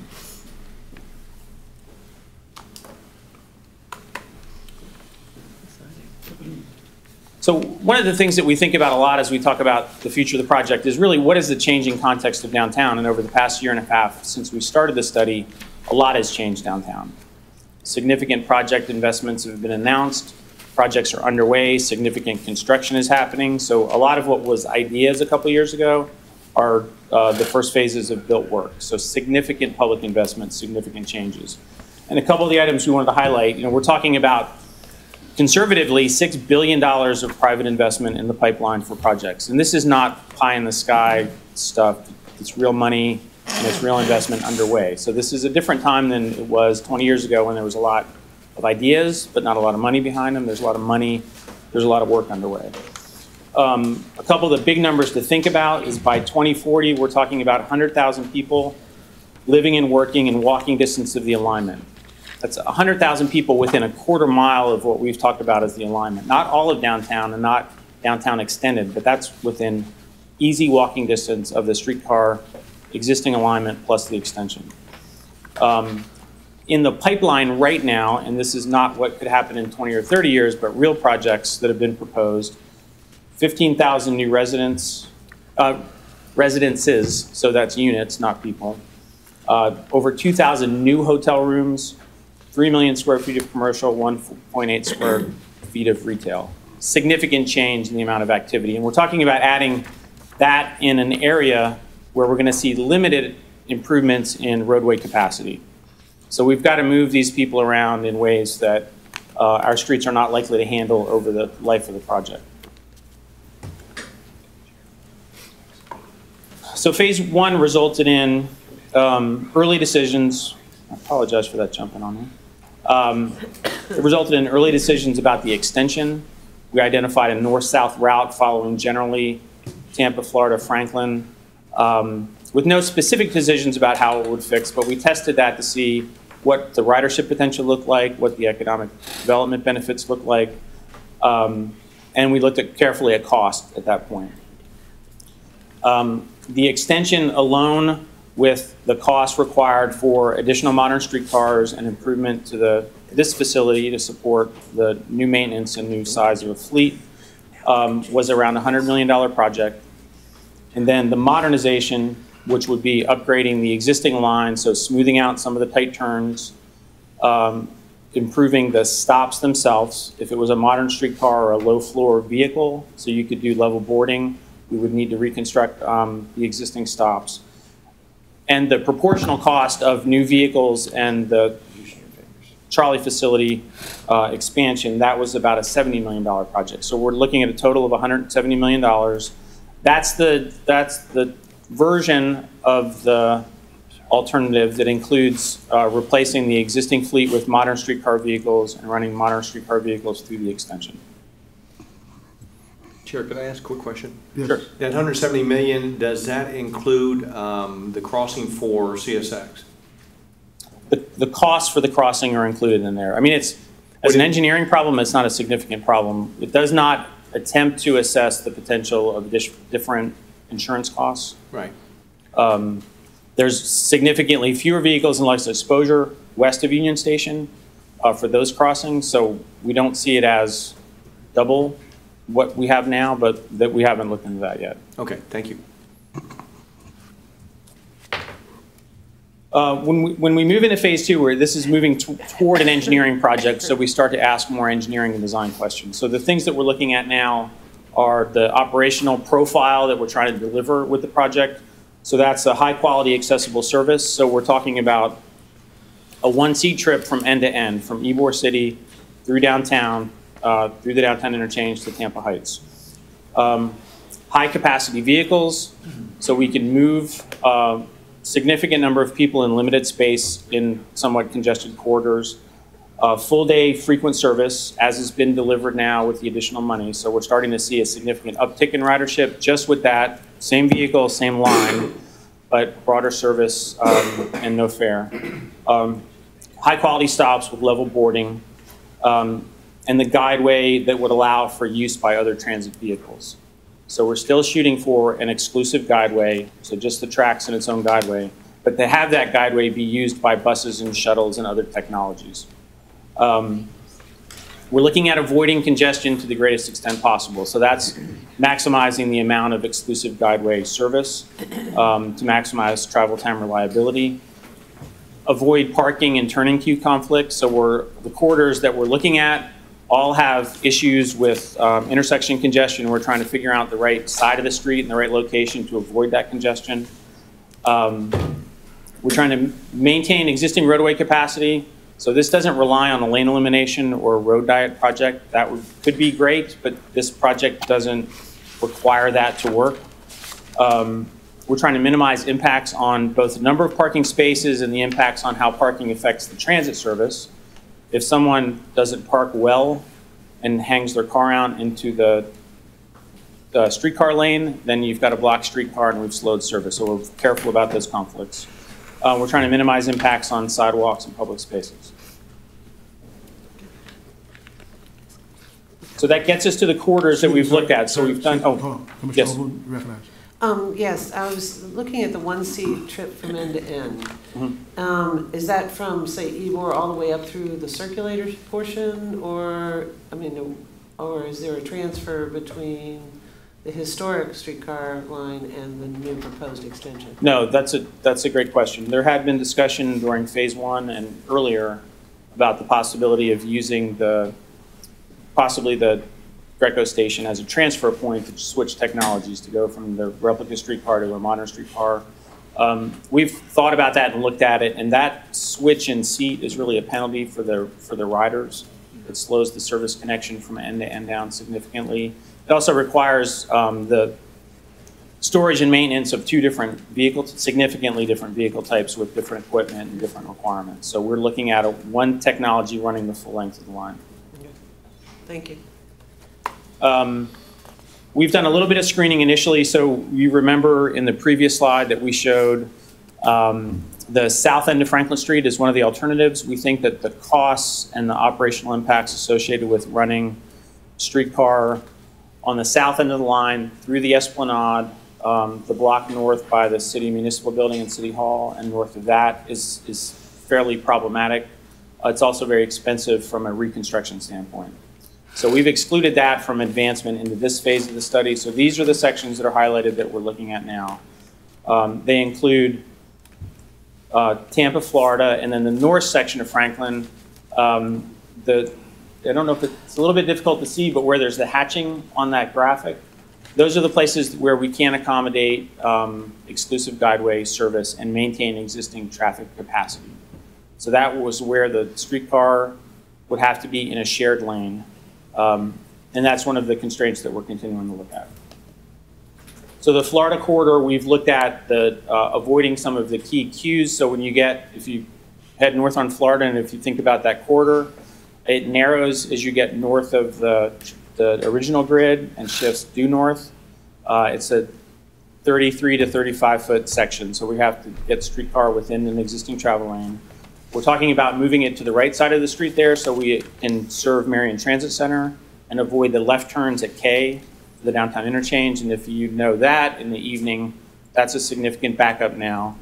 And the downtown interchange proposals, one proposes additional capacity for that left turn lane, but not all of them do. So we're just trying to avoid that conflict. So we're trying to be downtown interchange neutral and capacity neutral. On the Tampa corridor, coming southbound, we're talking about keeping it on the Franklin Street side of the Tampa corridor. So if you're heading down Tampa, think about it on the left-hand side. That avoids the right turn at 275. It avoids the Tampa ramp as it comes out into Tampa.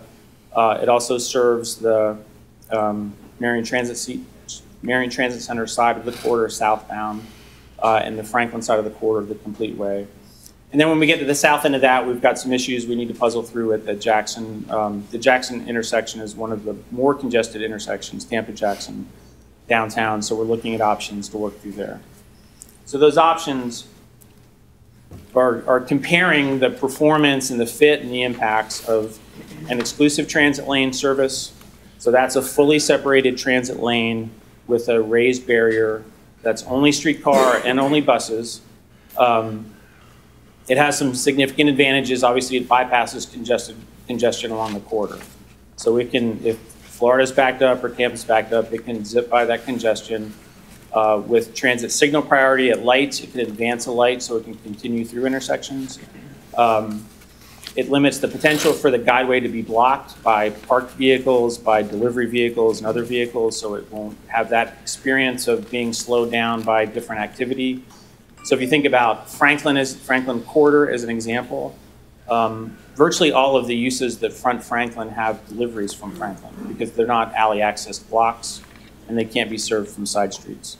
So you think about the morning and midday and late evening when delivery trucks are there, that blocks the corridor and the streetcar would be stuck in that. So we're trying to avoid that kind of conflict as we look at the options. We're also looking at, in that exclusive transit lane, the potential for right side stops. So conventional city bus, HART bus has stop as the doors on the right-hand side. So we always want to design this system with stops on the right-hand side so different vehicles can use the same corridor as streetcar. Even though streetcar opens on both sides, we want the system to be able to support multiple technologies. The shared lane has those problems. If there's a congested corridor, the streetcar is in that congestion. However, if it's in that shared lane, it's not affecting capacity, it's not impacting parking lanes, it's not impacting bike lanes. It does have the potential for block guideways for delivery vehicles and poorly parked vehicles. And the right side stops can only be if it's on the right side of the street and you have limited room on sidewalks for those stops. So that's one of the other challenges. So we've been puzzling through that segment by segment, block by block to figure out how it can fit. And we've got a proposal for that, which we'll be presenting at a public workshop next week. Our stop locations are similarly spaced to how they are now. So based on what we've defined so far, and we expect to get a lot of feedback on this when we take it to the public, but the stops are about equal distance. The stop locations cover virtually all of downtown with a quarter, or all of the corridor along the alignment with a quarter-mile walk from the stops. we're talking about a slightly raised platform for level boarding for the streetcar vehicles. So a stroller, a bike, a wheelchair could go straight from the platform onto the vehicle without any ramp deployment or other issues. We're talking about fairly light footprint stops, and I have a quick sketch of what they might look like with shelter, seating, and lighting. And again, designed to be shared with buses and other vehicles. This is a quick sketch of that stop. If you were to think about this as a concept that would fit on Florida Avenue heading northbound, the stop would run in the transit lane. There would be a parking lane next to there that you would use for the stop, so you would have a right side stop, even though it's on the left side of the street. And that would allow for your 3 lanes of traffic to continue to move on Florida. The system modernization, this is the sections highlighted in green. These are just the circles around the existing stops where we could take out the high block for ADA accessibility to the existing vehicles. You wouldn't need to have that system anymore because you could have direct access to the system, to the vehicles. We needed the hatch circles are those places where the turns are tighter than 50 feet or 50 feet, approximately 50 feet. We need to smooth out those turns for a larger vehicle to turn on those locations. It's not a significant impact on the system. And then this facility, we have our team of transportation architects looking at now. If this were to be extended towards 7th Avenue to add additional bays for the vehicles, it looks like it would fit on this property with reconstruction of portions of the property. That's a big cost savings. It means we don't need to be looking for property for a new facility to replace this building. So our initial analysis of that is positive and could result in a little bit of cost savings down the road when we look at that more closely. The vehicle technology, we're looking at some key decision factors, and some of this is, you can compare hard numbers. Some of these are more qualitative assessments, but there's just the raw capacity of the vehicles. A modern streetcar, depending on the configuration, is 200 plus people. Existing streetcars are 40 to 45 plus a little standing. Similar travel speeds actually, but accessibility and rider comfort is one of those qualitative differences, but modern streetcars are a very comfortable, quiet vehicle. The easy to access with multiple doors with quick boarding. So if you think about trying to flush people out after an event, you can board quickly and move on. Your dwell time is limited. The economic development impacts based on research that's been done over the last 20 years indicates that the fixed guideway generates more potential value for adjacent property owners. The replica streetcar has a similar experience. The research isn't as strong. There's not that many systems in place, but we know that does have a positive impact on property values. BRT rubber tire has, when it's in a fixed guideway, when it's at the platinum standard or gold standard BRT, it does influence property values, not as robustly still as a fixed guideway, but it is valuable. And then we're comparing capital and operating costs. So obviously the capital costs are higher for modern streetcar or for replica streetcar because you're building tracks and you're building overhead power. But the operating costs aren't as variable as we expected. Each vehicle has a driver, but the modern streetcar vehicle can carry 200 people while a replica streetcar carries 40 to 45 people. So your fixed costs are spread over more potential riders, especially when you start to reach higher levels of capacity and ridership over time. So we'll be reporting out some initial findings from that analysis at the public workshop and releasing those for review, and then we'll move into a more detailed assessment following the initial feedback we get. So the upcoming workshop we have is next Wednesday, December 12th. Julian B. Lane Park will be in the Riverside Center in that meeting space. We're running it like an open house. We'll do a presentation to orient people to the project, very similar presentation to what I'm giving you now. A little more detail about a couple of the items, but essentially the same presentation. It will have open house boards, we'll have smart boards, people can zoom into locations, we can take feedback on specific locations and sites. We'll have information on the vehicle technology, detailed information on the alignments, our evaluation factors for the different guideway scenarios, and be able to collect feedback from folks there. The information will be up on the city's website, so we'll be collecting information over time. And then we're available, and staff has been available through the study to brief any local organization or agency or interested party. We've been, the staff has made a strong commitment to do that with us by themselves, so we're happy to come out to any group or organization who wants to know where we stand with the project. So, one more slide, let me jump in. Go ahead. Quick. Our goal is to define the locally preferred alternative over the next couple months to move into the impact analysis, so that's more of a conventional PD&E level of community environmental impact assessment. Look at pinning that down next summer, moving into a formal request to FTA for funding if it's still if the goal is still to get federal funding for the project share. If we stay on that track, we're in line for construction in 2021, 22, 23, with operations in 2024. Okay. Mr. Mechanic, recognized. Steve, I know earlier in this study process you had looked at double tracking the existing segment of the streetcar.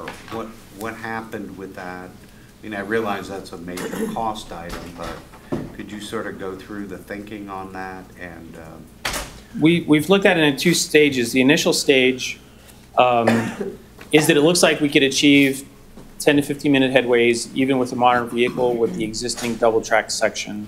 So it's operating similar to what it's operating now with more frequent service and using those passing tracks. What we would need to look at if a use like the Rays Stadium landed in Ybor City is we would probably have to flush more vehicles in and out of there quickly for special event service. And we haven't assessed that yet, so we would need to look more into that question. Is that part of what you are going to look at? Right now, we're not scoped to assume that the stadium exists, but we could. So that the city has been watching the progress of those discussions. When it gets to be a harder proposal, I'm sure we'll be asked to take a much more close look at the impact of that. One last quick question. So in answer to the first question, you're saying, putting the stadium question aside, you decided that double tracking wasn't necessary with the 15-minute headways of the existing double track. It didn't serve a useful purpose. We've done a preliminary analysis of the travel speed and timing and think the existing double track sections would allow us for 15-minute service. What we need to look at is if we went to a 10 to 12-minute service, which would sort of be the maximum. There'd be impacts on the double tracking sections would impact the ability to deliver that, and we'd also probably be looking at another vehicle or two to provide that service over longer stretches of time. Okay, thank you. Mr. Hahn, you recognize. Thank you.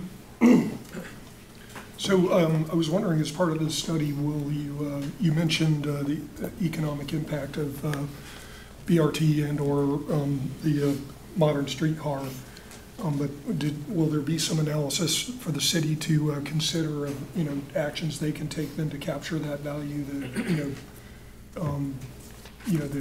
then contribute it back for the expansion of this system or participate?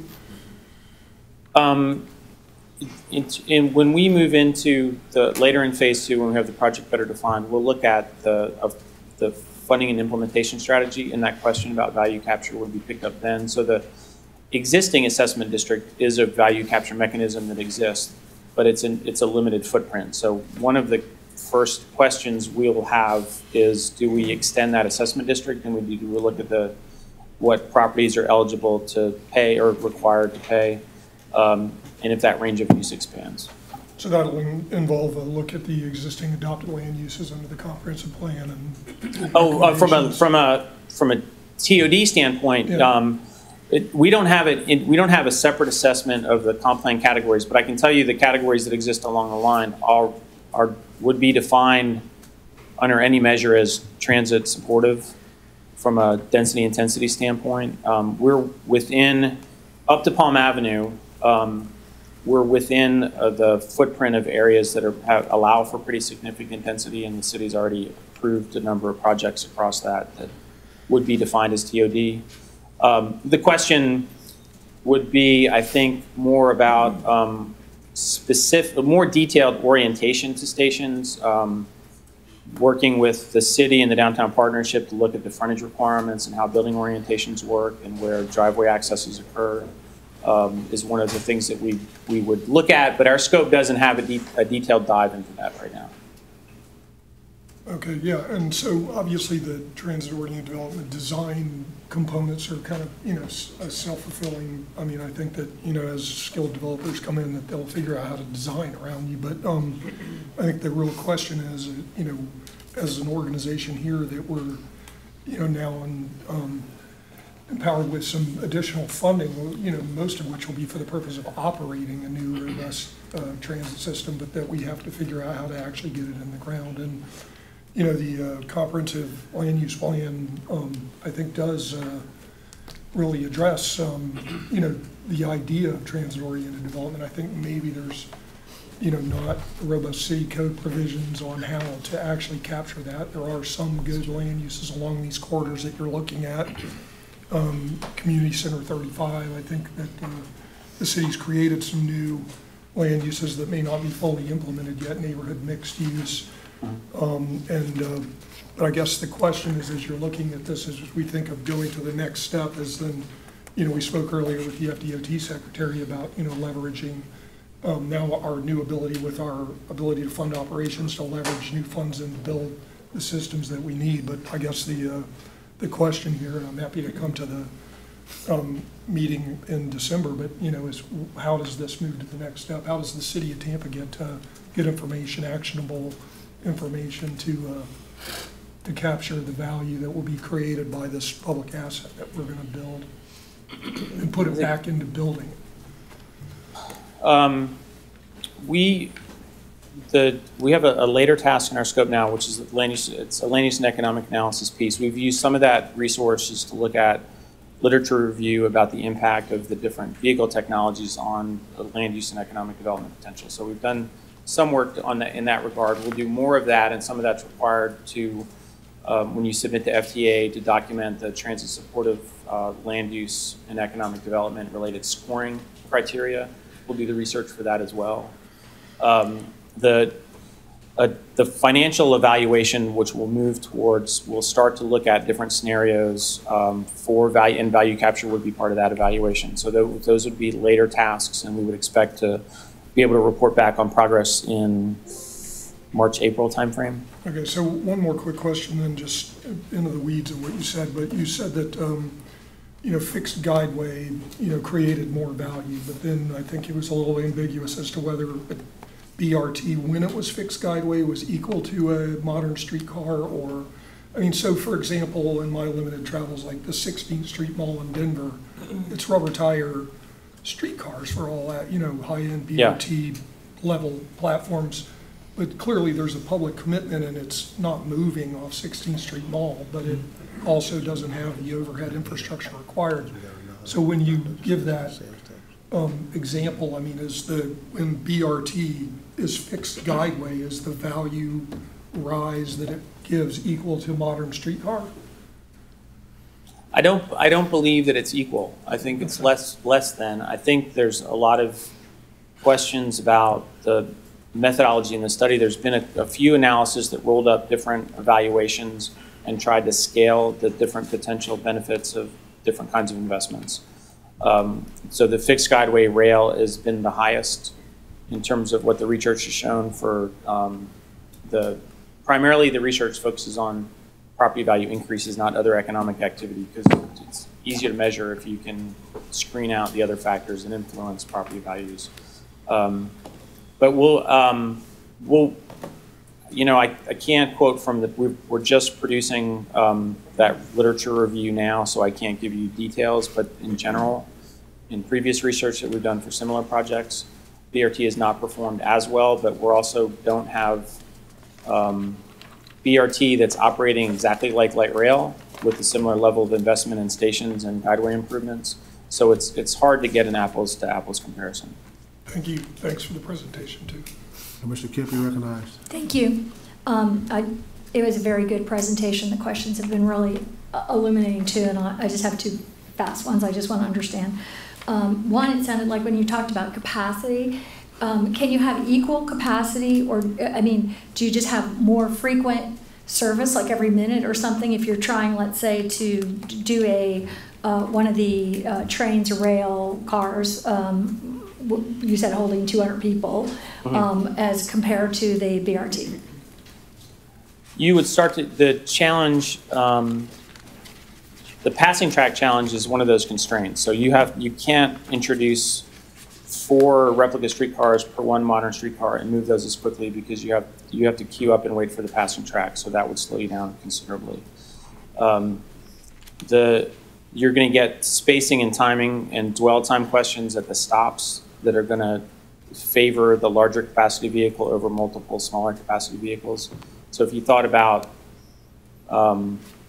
you'd probably have to line up end to end a 12-person AV shuttle in that corridor to provide the same service as one modern streetcar, and they're going to queue along like a train. So I don't know that you'd ever be able to anywhere near meet the capacity in those a very small vehicle to the larger modern streetcar guess vehicle. too, I was even more thinking about, I appreciate the comparison of the replica with the modern streetcar, but how about with the buses, with the BRT option? Like, I guess that would be articulated buses, right? It'd be articulated buses. They would be high capacity buses. I don't have the numbers in front of me about their capacity, but they don't equal a modern streetcar. They don't have the flexibility in the interior configuration, so it really depends on how much standing and seating you use and how much space is allocated for wheelchairs and for potentially for bikes. So you would see a less capacity, and so we can provide additional information. That paper is also underway, so we're doing that comparison now. Thank you. The other question I have is about the CSX tracks as a barrier. And is it a more significant barrier when you're trying to cross it with a replica or modern rail system as opposed to the BRT option? Yeah, it's a track-to-track interface if it's a replica or modern streetcar vehicle. If it's a rubber tire vehicle that crosses the corridor, it's like a bus. It's like bus crosses it now. So that's not a permit or a liability question. And is there? I mean, I've always heard about the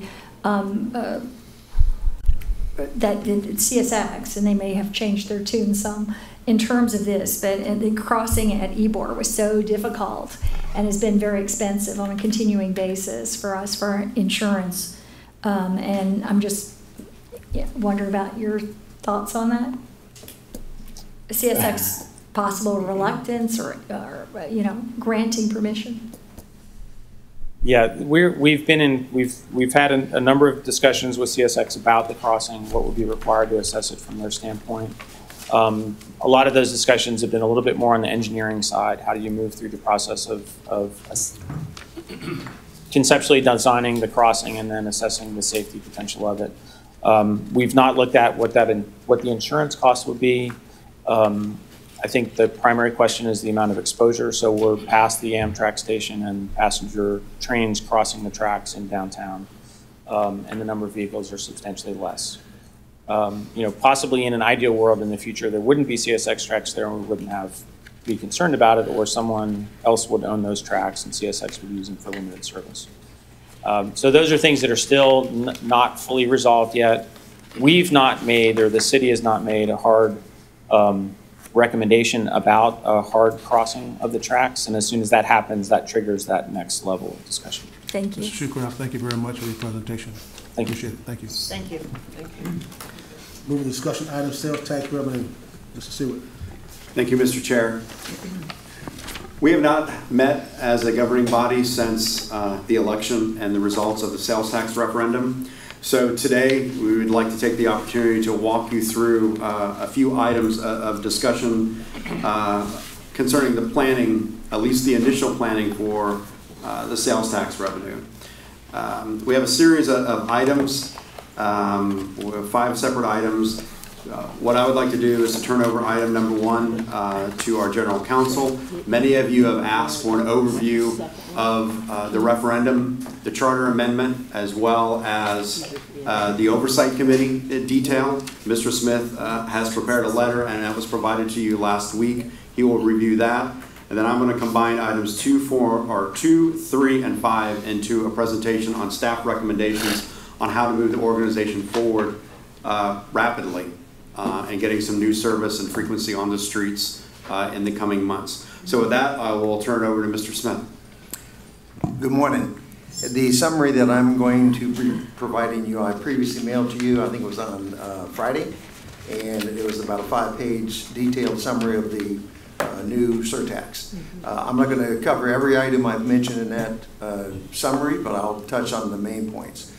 First of all is the distribution formula. 54% of the funds are what we call the general purpose use, and those are funds that will go to the county to be used consistent with the provisions in the referendum itself. The transit restricted portion, near and dear to HART's heart, is 45% of the total revenue. I mentioned one thing in my summary to you, that although the county and municipality portions of the funds talk about bonding requirements in a notice, and there is no specific language under Article 11 with regard to notice, but there is a provision in the statute that may supersede that. So may have to require a notice through a county process, because the county may have to approve it. Even though it gives us options on how we do our conduit financing, and nonetheless there's a conflict. I'd like to make sure how we resolve that. Not a terribly pressing issue at the moment, so we'll have. Finally, the other 1% goes to the MPO for planning and development. MPO is not the oversight body, however. The oversight body is the IOC, which is the independent, what do we call it, an independent oversight commission. And there is a procedure for appointing the individuals who serve on the IOC. And the process is that each entity that intends to spend funds submits a project plan. So it has to be approved by the governing body. So if HART wanted to spend these funds in a specific way, HART would create a project plan that this board would approve. It would go to the Independent Oversight Committee for evaluation, only in terms of its compliance with the constraints of the referendum.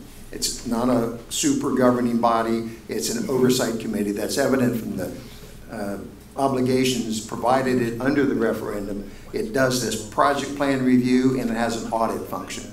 So it's a mechanism to make sure that the funds are collected and used in a manner consistent with what the people voted for. So it's important to understand that. There's been rumors to the contrary. By the way, I should probably also advise you, there is a rather widespread rumor out there about potential litigation. Most of you may have already heard it.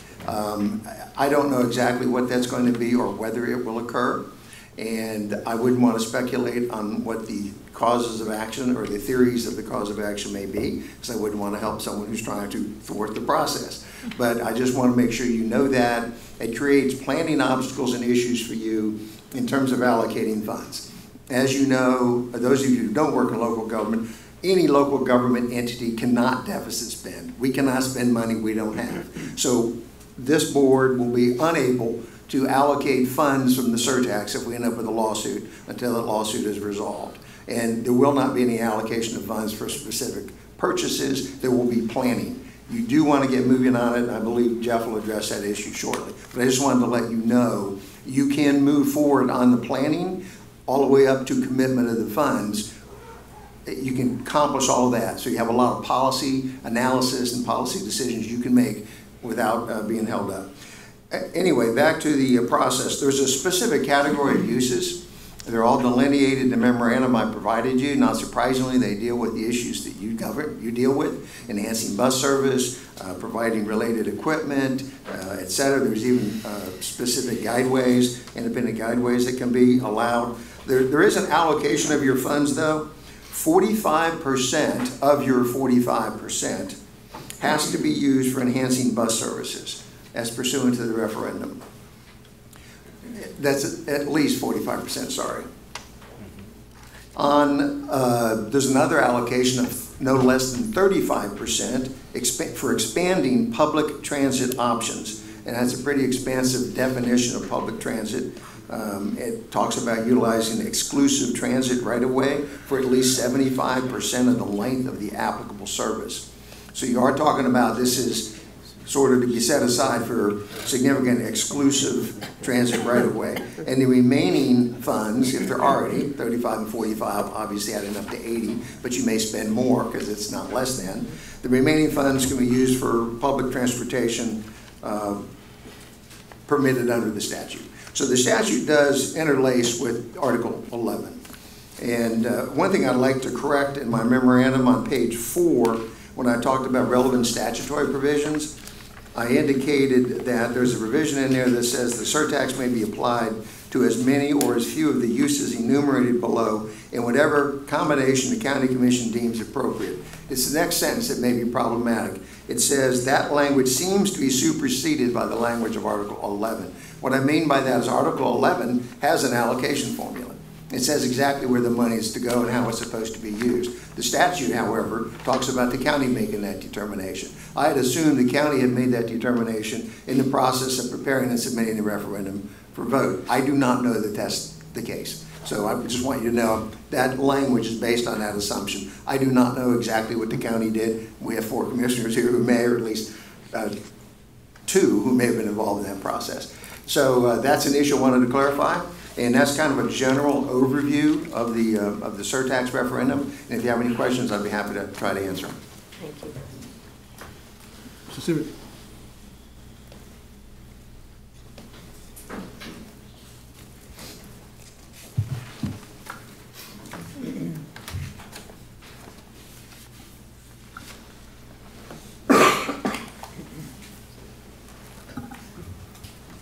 Good morning, Jeff Seward, Interim Chief Executive Officer. If I can, prior to talking about our planning strategy, we have received a letter from the MPO asking for the HART board to provide their specific 2 appointees to the Citizens Oversight Committee. I'm assuming that we will have to develop a plan on how we would receive those recommendations from the board? You can do it usually how you do it in the past for committee assignments over there. No, you're right. You're going to have to get a survey from all of the board members, people they think might want to do that. Well, let me go back a little bit. That's in the section of the referendum as well. And it does talk about the fact that HART appoints 2. It does not have a specific designation regarding any specific quality or attribute. For example, the tax collector has to appoint an accountant and the clerk has to appoint a lawyer. The HART appointees can be anybody. So you're free to do it, but what you cannot do is appoint anybody who is an elected official, serves on any of these entities, or has a contract with HART and receives funding. So it's a somewhat more limited universe of people. So we do have to develop a process to figure out how this board wants to decide to select those 2. Commissioner Kemp, you recognized. Thank you. I have a question about clarification. From what I understand about the reading of the language, it prohibits any appointment with anyone who is either with a public entity, like let's say USF, who could be a recipient USF of some of the funds or some of the improvements, and as well anyone else that may work for any company or do in any way, so that it could present for many candidates a specific bar. I just wonder if you could speak to that for a minute. Certainly, and let me use some of the language directly out of the referendum.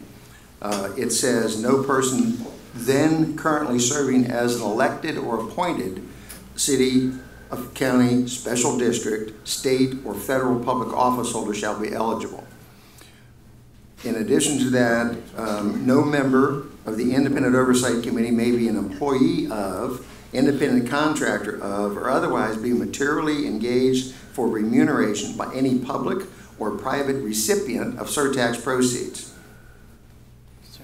So essentially, those are your prohibitions.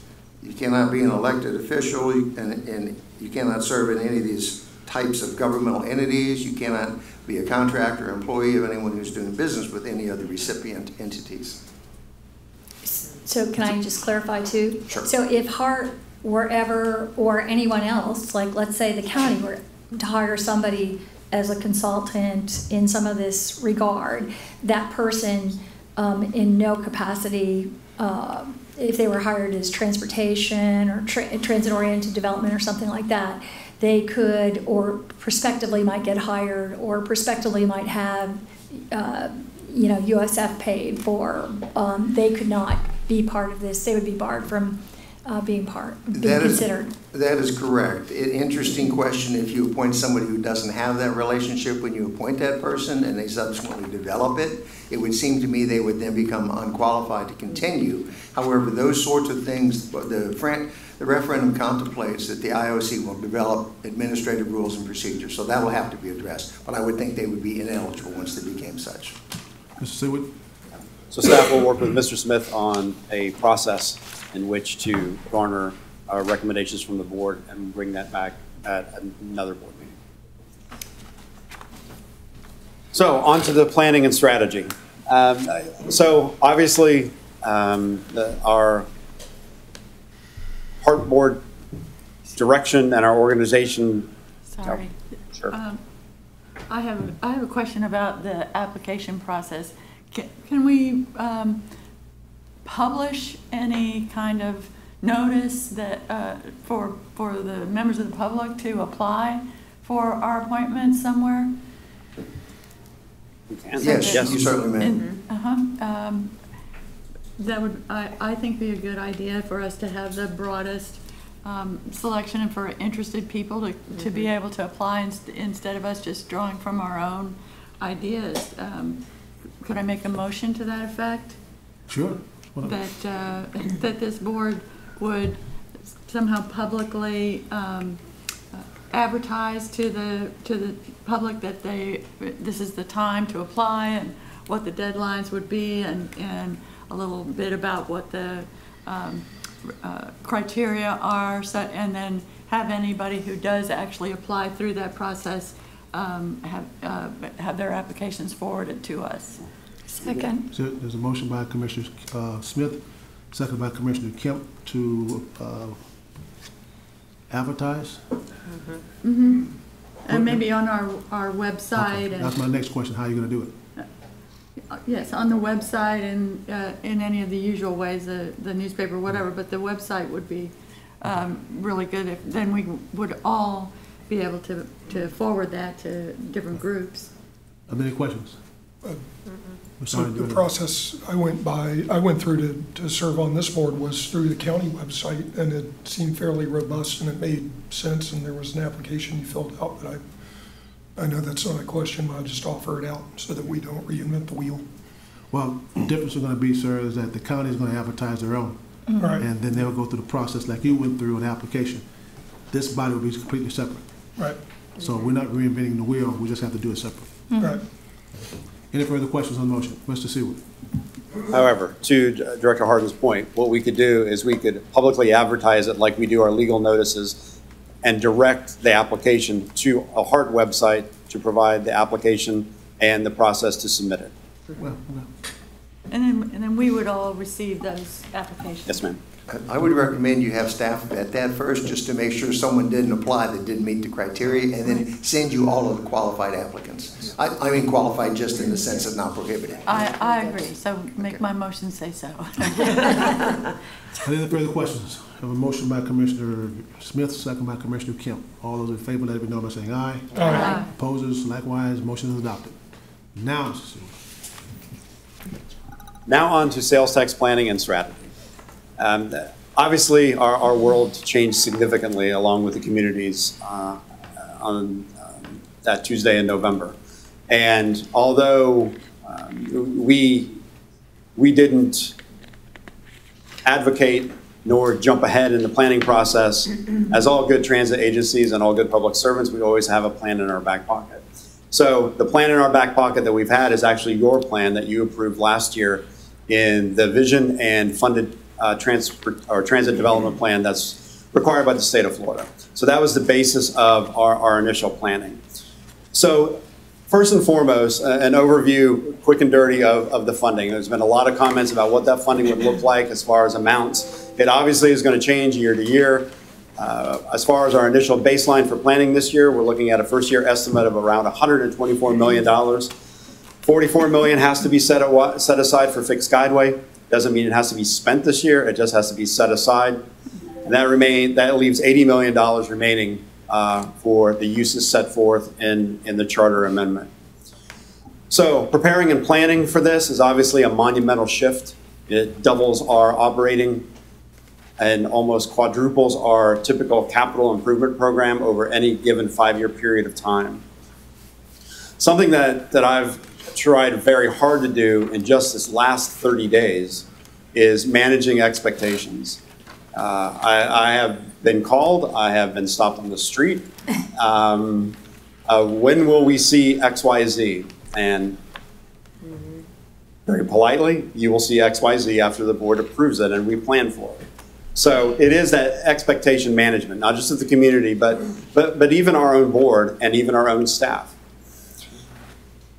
However, we are well primed to move the agency forward. Last year, you know, we completed Mission Max. We realigned our system into a grid network, preparing the foundational elements to be able to add, whether it be fixed route buses, whether it be circulators, whether it be some type of mobility on demand. We are prepared and primed to be able to do that based solely on the changes that we made over the last year or so. So first and foremost, as you may recall, during the budget discussions in September, I brought up my recommendation to move forward with a financial planning firm to be able to help us prepare for this.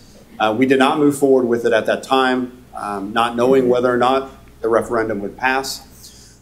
Now we know, and now we know that we hopefully will be in receipt of funds in a few months. However, first and foremost, at this moment, I am bringing on 2 firms to be able to help us on the financial planning side of the house.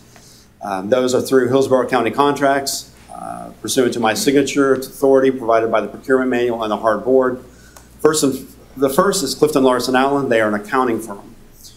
As you know, for those members that have been on this board for some time during our budget process, we do have a very simplistic, and this isn't to demean the management team that takes care of this, but we have a very generic budget and accounting process. We have one bank account, we have one fund, that's it. We are about to move into a monumental shift of the management of a huge amount of money that has restricted funds, that has to be managed in multi-fund accounting system. So we need some assistance of a firm coming in to help us set up that internal structure. They will be here in the next couple of weeks to start that process. Secondly, Public Resources Advisory Group, PRAG, they are a financial advising firm. They've done a lot of work with Hillsborough County and under contract with Hillsborough County. And I'm actually meeting with them after this meeting to start the process of short and long-term cash flows, financial modeling, debt capacity, and getting those models started and initiated. So when we do start to get those more concrete plans, we will have a true foundational financial element to base it off of. Not speculation of what we think we're going to get, not how much we think we're going to get on an investment portfolio, but a real sound financial foundation. And then, of course, sometime in the spring, I will be bringing back to this board a very robust budget amendment. We have to recognize the revenues, and we are going to have to recognize those new expenditures. We are also going to be recognizing the new fund accounting that we're going to be doing. So it will be a very, very large budget amendment that we bring to you sometime in the spring. All right. Now what the community wants to hear. Service. What does it mean? So my recommendation today, although it is going to be altered based on just the last 96 hours of discussions with board members, with our general counsel, I am going to scale back this recommendation. Let me get to that part. Let me get first through what the original recommendation was going to be. As you know, we have a funded transportation or transit development plan. So essentially each year we develop a plan based on the revenues and the current revenues that we are receiving and reflect that in the service that we think that we will be able to provide the following year. In other words, it's a plan that we typically feel that we can afford each year. The recommendation before you this morning is advancing the next 4 years of that plan in the next 7 months. So what would that mean? It would mean putting an additional 900,000 miles of service on the street between now and July, increasing frequency to some of our most utilized routes, an operational impact of $4 million, and a capital financial impact of buses of $16 million. An additional estimated 1.6 million riders would be added to our system between now and July based on this recommendation. Before I come back to that recommendation, I wanted to talk about the specific routes themselves. So our recommendation is providing the first South County expanded service that we have had in the almost decade that I've been here. We have not added any additional South County service. So what we're recommending is adding weekend service to Route 31 in South Hillsborough County.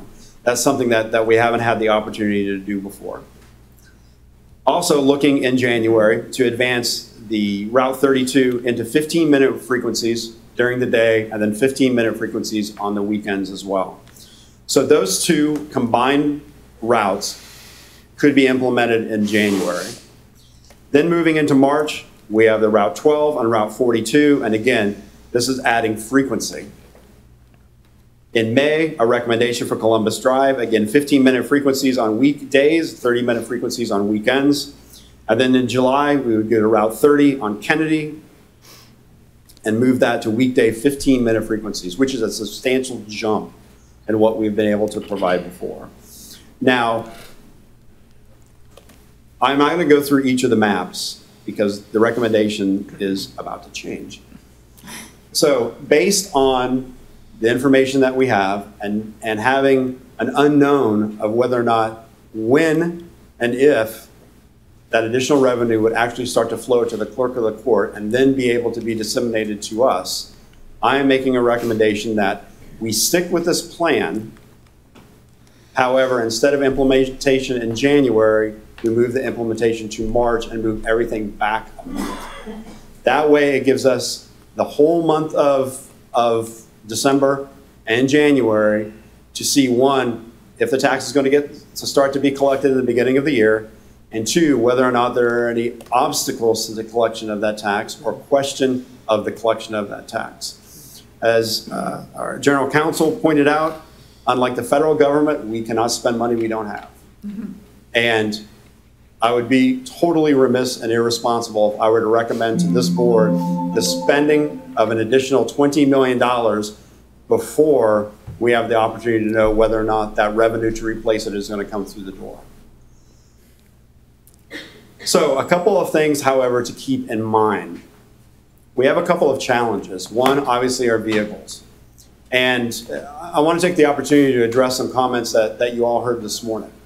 And I had leaned over to tell the chair that I wanted to address those during this conversation. Yes, we have a fleet that's aging. Yes, we have a fleet that on some days is hard to make the current pull-out to be able to provide the service that we have on the street right now, today. Yes to all of those. However, we are working on a plan to change that. Aside from the sales tax, I have hired a new chief of maintenance who starts today and will be meeting here with me shortly to talk about the backlog of maintenance issues that we currently have. The second is to ensure we have the proper equipment. The third is, if we can't do it in-house, we get it out of the house. We take the buses to some external third party to get repaired, get replaced, or get back on the street. So we are taking a very aggressive approach to our maintenance options. I don't disagree with anything that was said this morning as far as our maintenance is concerned. We do have some aging buses. We have vans that need to be replaced, but we're doing what we can do with what we have. Two of the recommendations today, one was to go and get an immediate order for 30 new Gillig buses. However, that is all predicated on sales tax revenue. I'm not comfortable today standing in front of you moving forward with that recommendation, but deferring it until either the January or February board meeting once we know that the sales tax money will be flowing in. Those of you that have been on our board for some time, and a couple of our new board members that I had the opportunity to show our cash flow, we can't afford to take a $16 million hit at any time during the year and would ever hope to recover from that. So my recommendation is to hold that order until a subsequent month. However, I would like to approve or recommend the approval of the purchase of the 6 used buses that we have found at, they're being held by SunTrust. There was a firm in Orlando that had bought Gillig buses like we operate, and they were looking at doing a charter service. Their business model was not very successful. They went bankrupt, and the bank took their buses back. We have had maintenance staff visit the site. We are good with the vehicles, and I am recommending approval of that. We do have the funding in contingency for those buses. Mr. Seawood, let me ask you a question. Yes, sir. So you're saying we approve resolution R 2018-12-66, and the other 2 we defer until? Correct. Yes, sir. That's agenda. That's next item. I just want to ask that question. So coupled with those, the used buses, which I'm putting before you today for consideration, along with the Sarasota County bus purchase that you approved a couple of months ago, we will have the ability to put some additional service on the street, hopefully once we get the sales tax green light right away in February. Again, that's bumping everything back. There is a slight issue, and I have had the opportunity to talk with some of you about the Sarasota County buses. We ordered 8. We have 2 on site. The FTA has withdrawn their approval of the transfer of those buses due to the fact that Sarasota County accounting cannot account for which federal grants they actually use to purchase those buses. Let's just make it very clear. That was after I was there.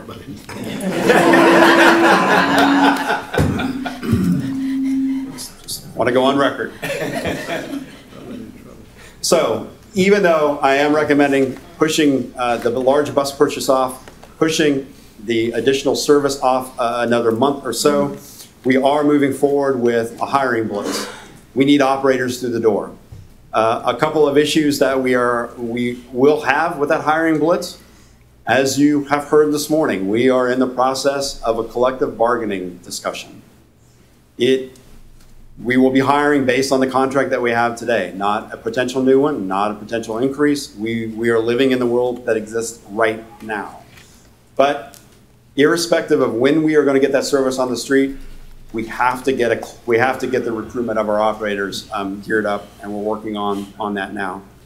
We will also continue to reach out to other agencies, other points of contact. I had a few conversations at the APTA event last week that many of you were at with me, asking other properties of the availability of buses that they may be either replacing or getting rid of that meet our requirements.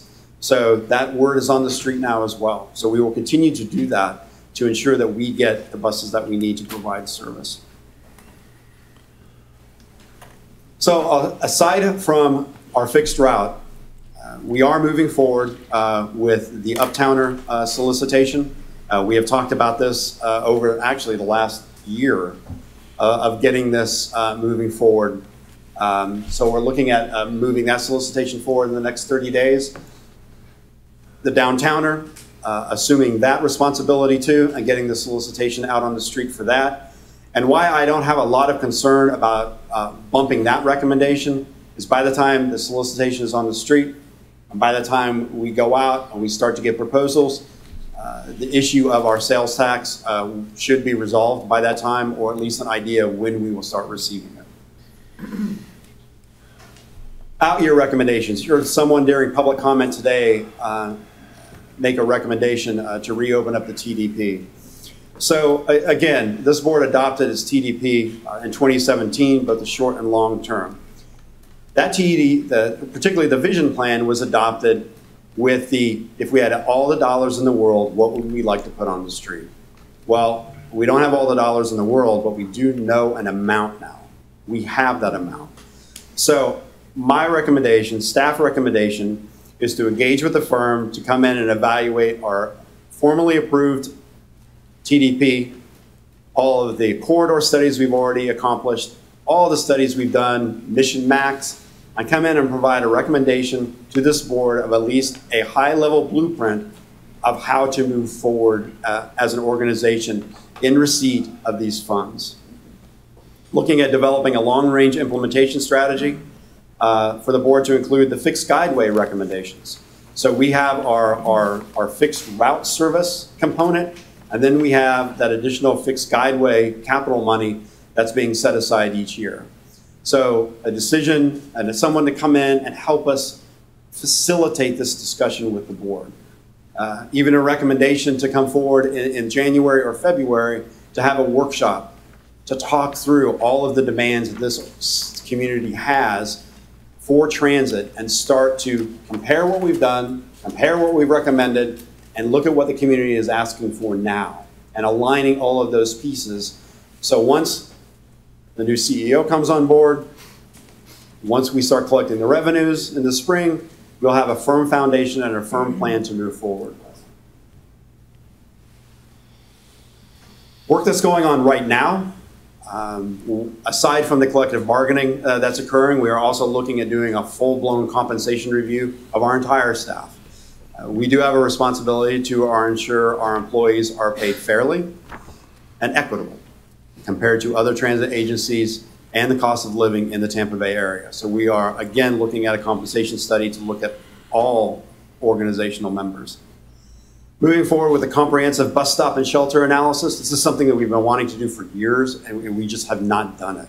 Amen. And this is the perfect time to do it. We need a true, not only inventory of what's out there, but which ones do need to be improved for ADA compliance. I would argue most of them. Which ones need new shelters? We've had a lot of conversations about getting back out there and changing our brand and image. And a lot of that happens at the shelter stage, where people see the signs. We want to go out and start doing that right away. Continued work toward the construction of the heavy maintenance facility. Again, I have talked about this project again and again, and irrespective of the outcome of the referendum, we were going to move forward with the construction regardless. However, the referendum has changed the scope of that.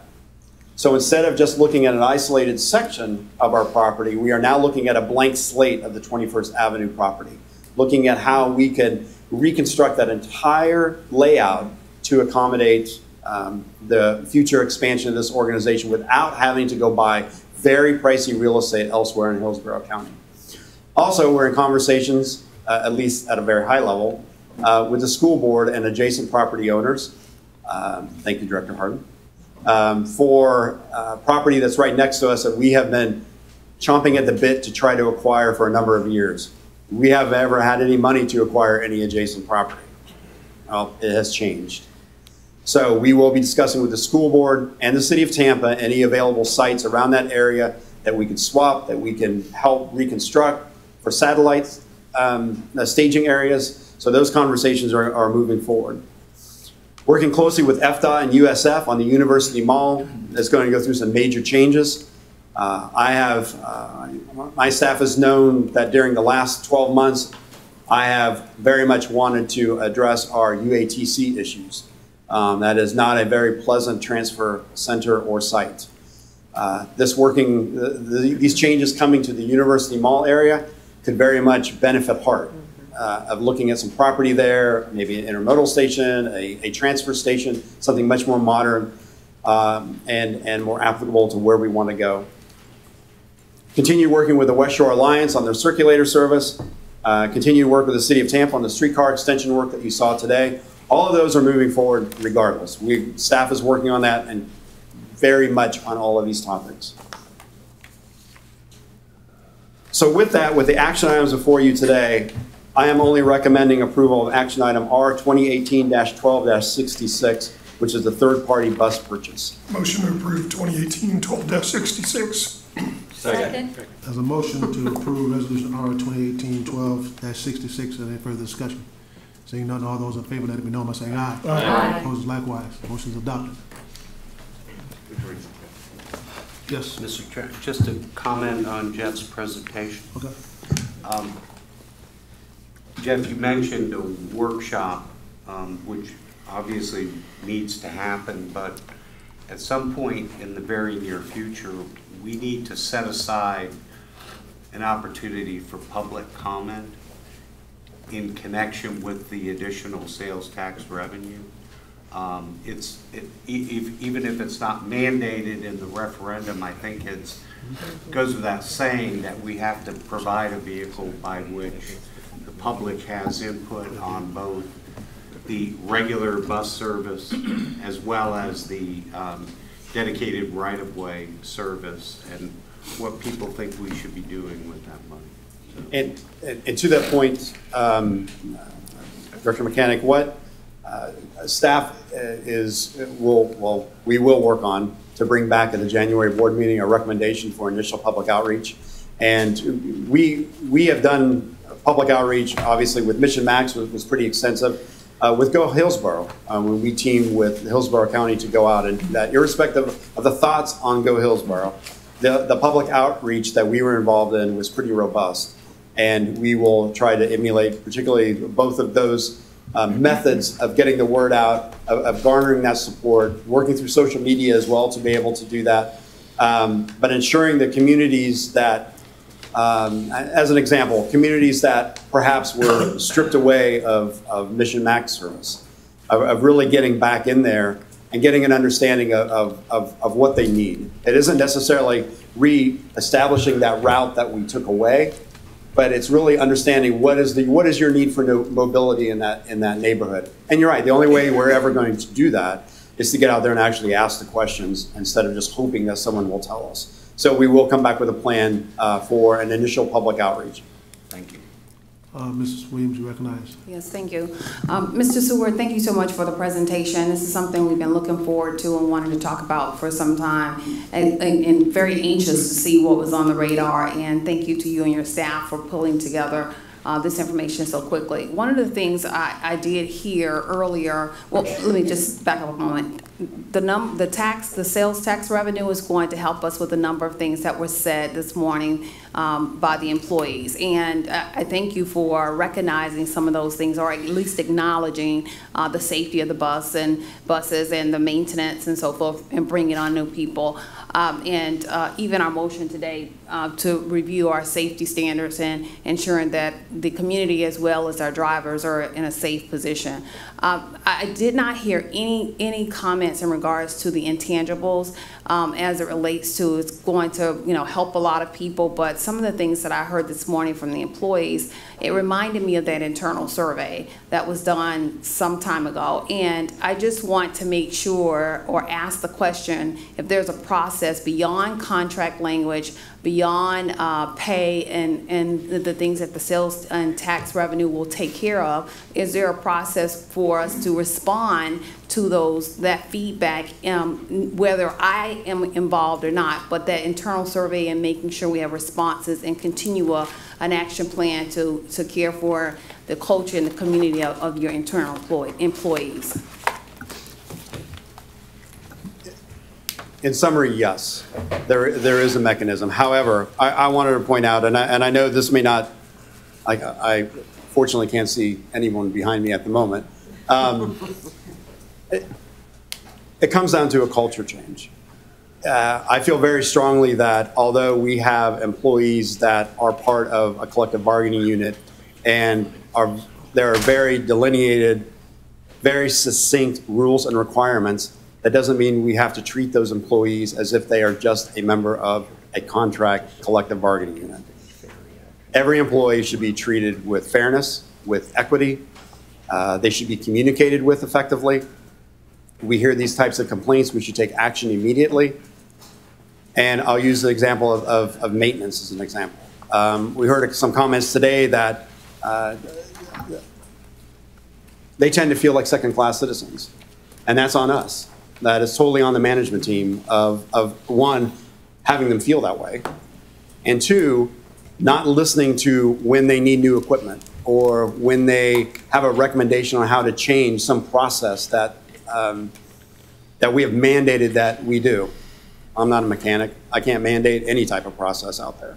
So it's really listening and making those changes. And I feel very strongly that this change of adding this chief maintenance position starting today will start to change some of those issues, from the culture to our processes, to simple things as, and I say simple as not that they're unimportant, but as an employee, an attaboy, or really understanding, what do you do every day? When you crawl under that bus to change the oil, what are your needs? What are your worries? We all come to work and we worry about things at home. We worry about finances. They are no different. And that can affect the way that they perform their job, and we need to be cognizant of that. And I don't, at the point of sounding a little preachy right now, but this is something that I have tried really hard to work on over the last year. And I think we've made some really good strides, but we can do better. Thank you. And the internal survey, will that continue? Yes, ma'am. Or there'll be a response in regards to the survey to the employees, and just to make sure that we're taking care of all aspects of HART? Yeah, it will.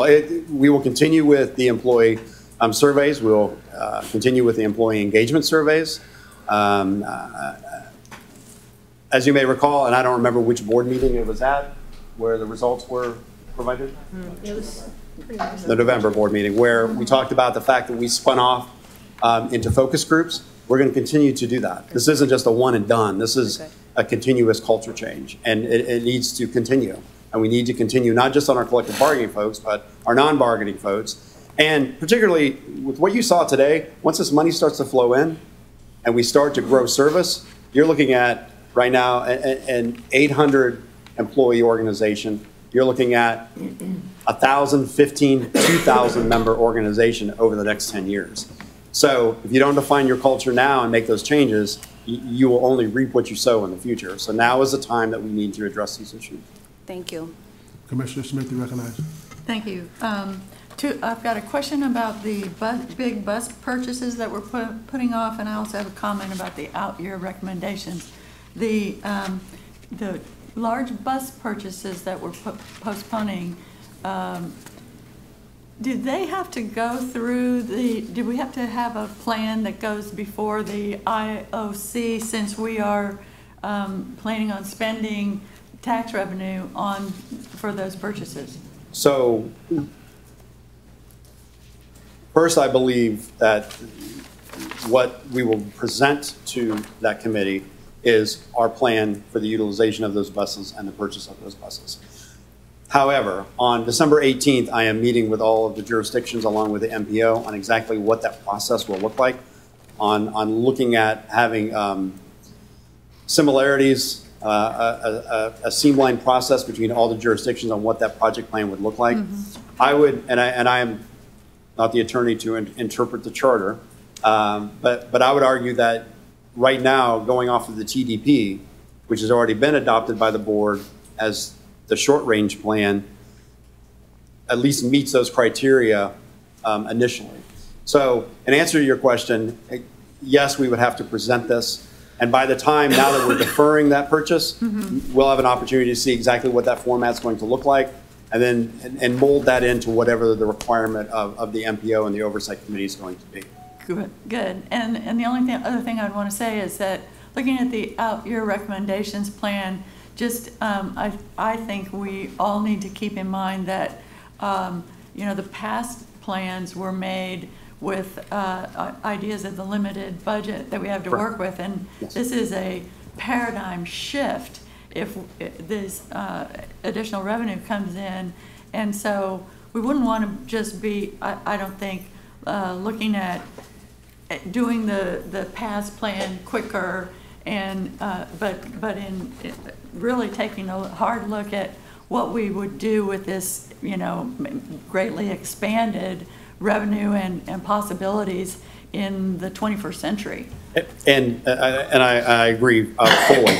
The reason that I presented the fast 5-year advance plan, again, the board already adopted it, and I know how long some of these plans can take. And I know the folks that voted yes for this aren't looking for 12 months to 18 months to see any difference out there. So yes, for the long range, absolutely. We planned in the past for what we didn't know, or at least based on what our narrow vision of what our future was. I agree. We've blown the paradigm up. This is no longer just a change. But the short range work, we can start moving frequencies within the next 7 months, and that shows, one, that we're progressing, we're listening, we're moving forward, but at the same time, we're planning for the future and not really looking at how we planned in the past. Right. Just like Kevin Thurman said here today, that they would be expecting a planning process that takes into account, where we are, which is very different than where we were. Yes, ma'am. Commissioner Overman, you recognize. Thank you. I thank you for your presentation. It's good to see that we are moving forward on so many things with the idea that we're going to be responsibly using the resources the taxpayers asked us to spend on their behalf. The good news is I think that the two out year recommendations address the long-range planning, but I think it's really important to recognize what Commissioner Smith has mentioned, that the game has changed. We previously have what appears to be certain biases for certain areas for certain planning. And I think it's critically important for us to recognize that where voters voted for this. Because there's clearly in the past maybe an assumption that certain areas didn't care about transit, that we found in this recent election that they do. So I think in the engagement of the firm to evaluate the TDP as well as complete corridor studies, I think we should revisit that with a more open mind than we may have in the past. And that also applies to the fixed guideway concept. So I think it's really important for us to start paying attention to what voters have just told us and be responsible in that. And then we won't run into a problem with the audit committee if we achieve those goals. So thank you very much for the work you're doing. I appreciate it. Commissioner Kemp, you recognized. Thank you. I just want to say I think you did a great job at working in this interim period where we have some challenges here with the possible suit with all the expectations and everything else. I think it might be good for the public and even for other board members to know what you do, which is that typically it takes about 2 years to purchase a new bus. And that the plan that you have here is a speed up of at least some of that. So I applaud you for that. I think that's really good. I think what you outlined here, and I know this is premature, but I like what you pulled up here as the, outlined initially as places where we could really make real changes. There's so many desperate places, and we know and have seen that. So I'm excited about this moving forward. And just to clarify so I understand, when you come back in January, when you make recommendations about outreach, and this is also to include recommendations in terms of a transit redesign. Yes. Okay, thank you. Yes, ma'am. Is that it, sir? That's it. Thank you. Okay. You'll see number 4 says BOCC action concerning the high-speed ferry. I request that we put on the agenda because the mere fact is that in the November 8th, 2018 Board of County Commissioners meeting, the action item came up as a receive an update on the Tampa Bay passenger ferry project. And I know it's getting late and we're going through this whole process of getting out of here as soon as we possibly can. But there was a long discussion on the project and where the county would be going with that. The bottom line was that the Board of County Commissioners in a motion said the board would terminate the contract with the South Swell and HMS ferries, and the board encouraged HART to consider the project and to keep the board keep the BP money and abatement until the project process. So they encouraged HART to look at the ferry project. I'm just bringing it up because that's what the Board of County Commissioners asked us to do, is that they want us to look at it. Our staff has put together a plan that's going to take us out, as you see, some things happening right away, some things we're looking at going out further. Your board members have looked at it and talked about it today. I I'm gonna open up a discussion, and at the very end, I'll give my thoughts about where we should be, or should we be looking at the ferry project. But the Board of County Commissioners encouraged us to look at the ferry project. It is something that we wanted to take up within our purview as a transit agency. So if anyone wants to discuss this, Commissioner Kemp. Thank you. I just feel this is premature at this time. I do have an agenda item on this Wednesday's BOCC agenda to rescind that decision. And so, you know, that will be on that is on our agenda on Wednesday. So I think until the BOCC deals with that, you know, we don't know the status of this. It's getting late, and I think it's that we should rightfully just postpone this and have that. You have an agenda item on the BOCC Yes, agenda? I do. Mm-hmm. You went on the prevailing side.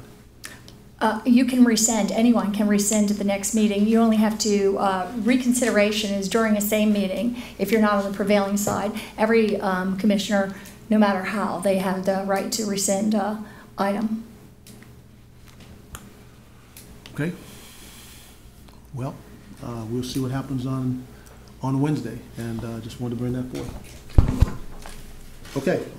Anyone, Chief Executive report? Thank you, Mr. Chair. One more item. Tomorrow, I believe it's tomorrow, at their regularly scheduled meeting, the PSTA board is going to have before them a renewal of our MOU with PSTA for consideration. I did not agenda this item for your consideration today. I first wanted to have the opportunity to talk to you about the changes that they are recommending to this MOU, and then come back after they have approved it. So this is for those members that were not here when we initially did this MOU. This was a result of some legislative activity and discussion during the times a few years ago when we were looked at to be merging with PSTA, or the request to merge with PSTA. This MOU is a result of those discussions, and in my opinion was an olive branch to that legislative specific group to say, no, we're not going to merge, but we are going to work together and work together. So some of the items in the MOU that we originally put in, PSTA has stricken, and we are in agreement with those deletions. We initially had employee sharing at the procurement level and contracts administration. That has been stricken. We no longer share our procurement director. We also had a requirement or something in the MOU that said that we would look at merging our IT departments. That is not feasible due to the architecture and the foundational elements that we both employ. Right now, there's also a comment in this MOU that states that we will work on a collective legislative agenda together. I would argue that going into the future, our two paths are going to go in two distinct different directions. So at this point, from staff perspective, this MOU is simply a symbolic gesture that we will reach across the bay and continue to work, continue to communicate, which we do, but the utility of actual meat of the MOU has gone the way of the dinosaur. So with that, I will be bringing back what the PSTA board approves tomorrow back to you in January for your thoughts. Any questions? No. Okay. I don't have a report, so we're going to move into public input regarding general. I'm sorry. Very briefly. I'm sorry. 2 items. I apologize. That's all right. In light of the conversation I heard on Article 11, I'd point out to you the fact that under 11.08, the programs that are to be proposed by HART must be consistent with the TPD anyway. So our transit development plan is going to be a governing document. Secondly, I'd also let you know the Oversight Committee is obligated to make sure it forwards any public recommended projects to the agency within whose purview that is. So in addition to having an outreach, there's a process in Article 11 that deals with public participation. My other and last point is in tab 4, you have a summary of our elections and committee selection process. I will not bore you with all of the details, but it's sufficient to say you need to fill out the survey and indicate your interest. We will have an election at the next full board meeting. You will elect your officers, your chair, your vice chair, your secretary. You will also elect certain external committees, and then the chair will fill the committee appointments. But they try to fill them based upon preferences that people have, because you'll do a better job and you'll be more interested if it's a committee you want to serve on. So please look at your survey, fill it out, return it to staff. They'll process the information. It'll be available in your packet next meeting. That's it. Would that survey be emailed to us? Yes. Okay. All right. Anything? Yes, sir, I'm sorry.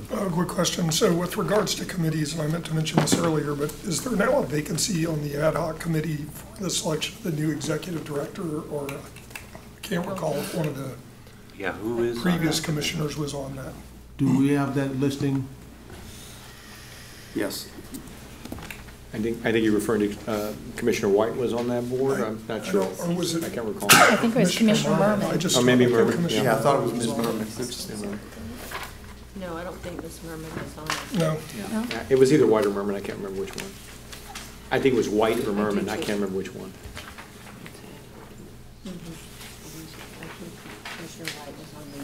Oh.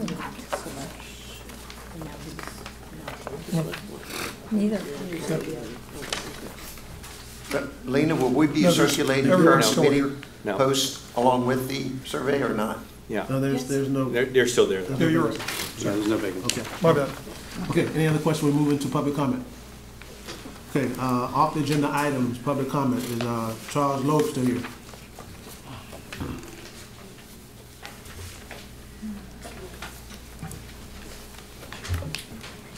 Yes, Commissioner, I'm still here, still the same name. And I think these could be considered off the items too.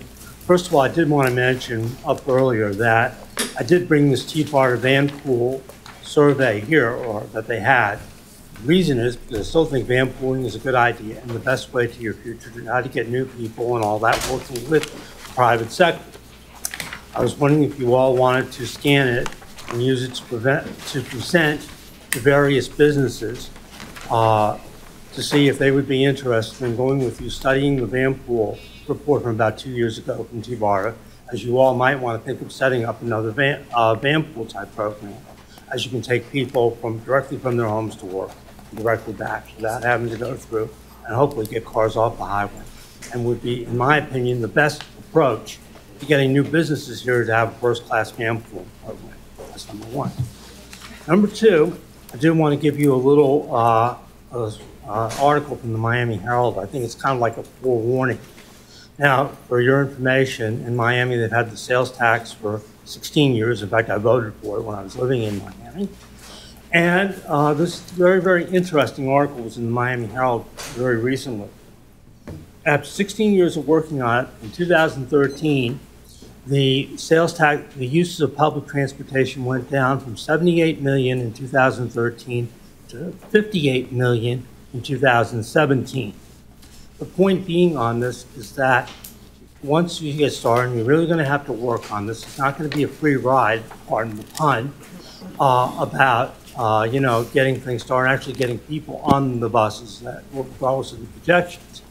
But the point is that over the years, you're going to have to keep working. This board, no matter who's on it, is going to have to keep working on it, keep at it and all that over the years. So in other words, even if you have things settled now, I'm glad to see Mr. Seward has a good start on it. I don't agree with his approach entirely, as I think I stated before. But at any rate, it's important that you realize that this is not going to be like a year thing or a 5-year thing. You have a 30-year tax, and you're going to have to stick with it. The board itself is going to have to stick with it for 30 years. I am glad, though, you're interested in doing some public comment. Of course, I kind of beat the jump a little bit on that, because I was ready for it myself. And I guess that's pretty much about it. Wish you good luck, and just happy holiday again, and Commissioner. I hope you, with your back, I hope you feel better. And that's about it. Thank you. Thank I you, appreciate sir. that. Thank you. Thomas Dunn. Thomas Dunn. Patrick Thorpe. Patrick Thorpe. Dwayne Draper. Donna Adams. Cecilia Robinson. Wendell Gatner. Bakari B. I know that's not your name on here. That's what it is. Good afternoon and happy holidays, everyone. Every meeting I come to, y'all give me so much to chew on. I wanted to say thank you for, I addressed some concerns that I had with the electric bike, things like that on the bus, and some other concerns I had with some of the staff, and I just want to thank Ms. Kenyatta Lee and Ms. Ruku for addressing those issues in a very, very timely manner. You know, looking over some of the agendas on the, some of the items on the agenda today, I just wanted to say you are going to be faced with a great challenge with managing this money coming along. I don't necessarily agree with some of the direction that Mr. Jeff has already gone in.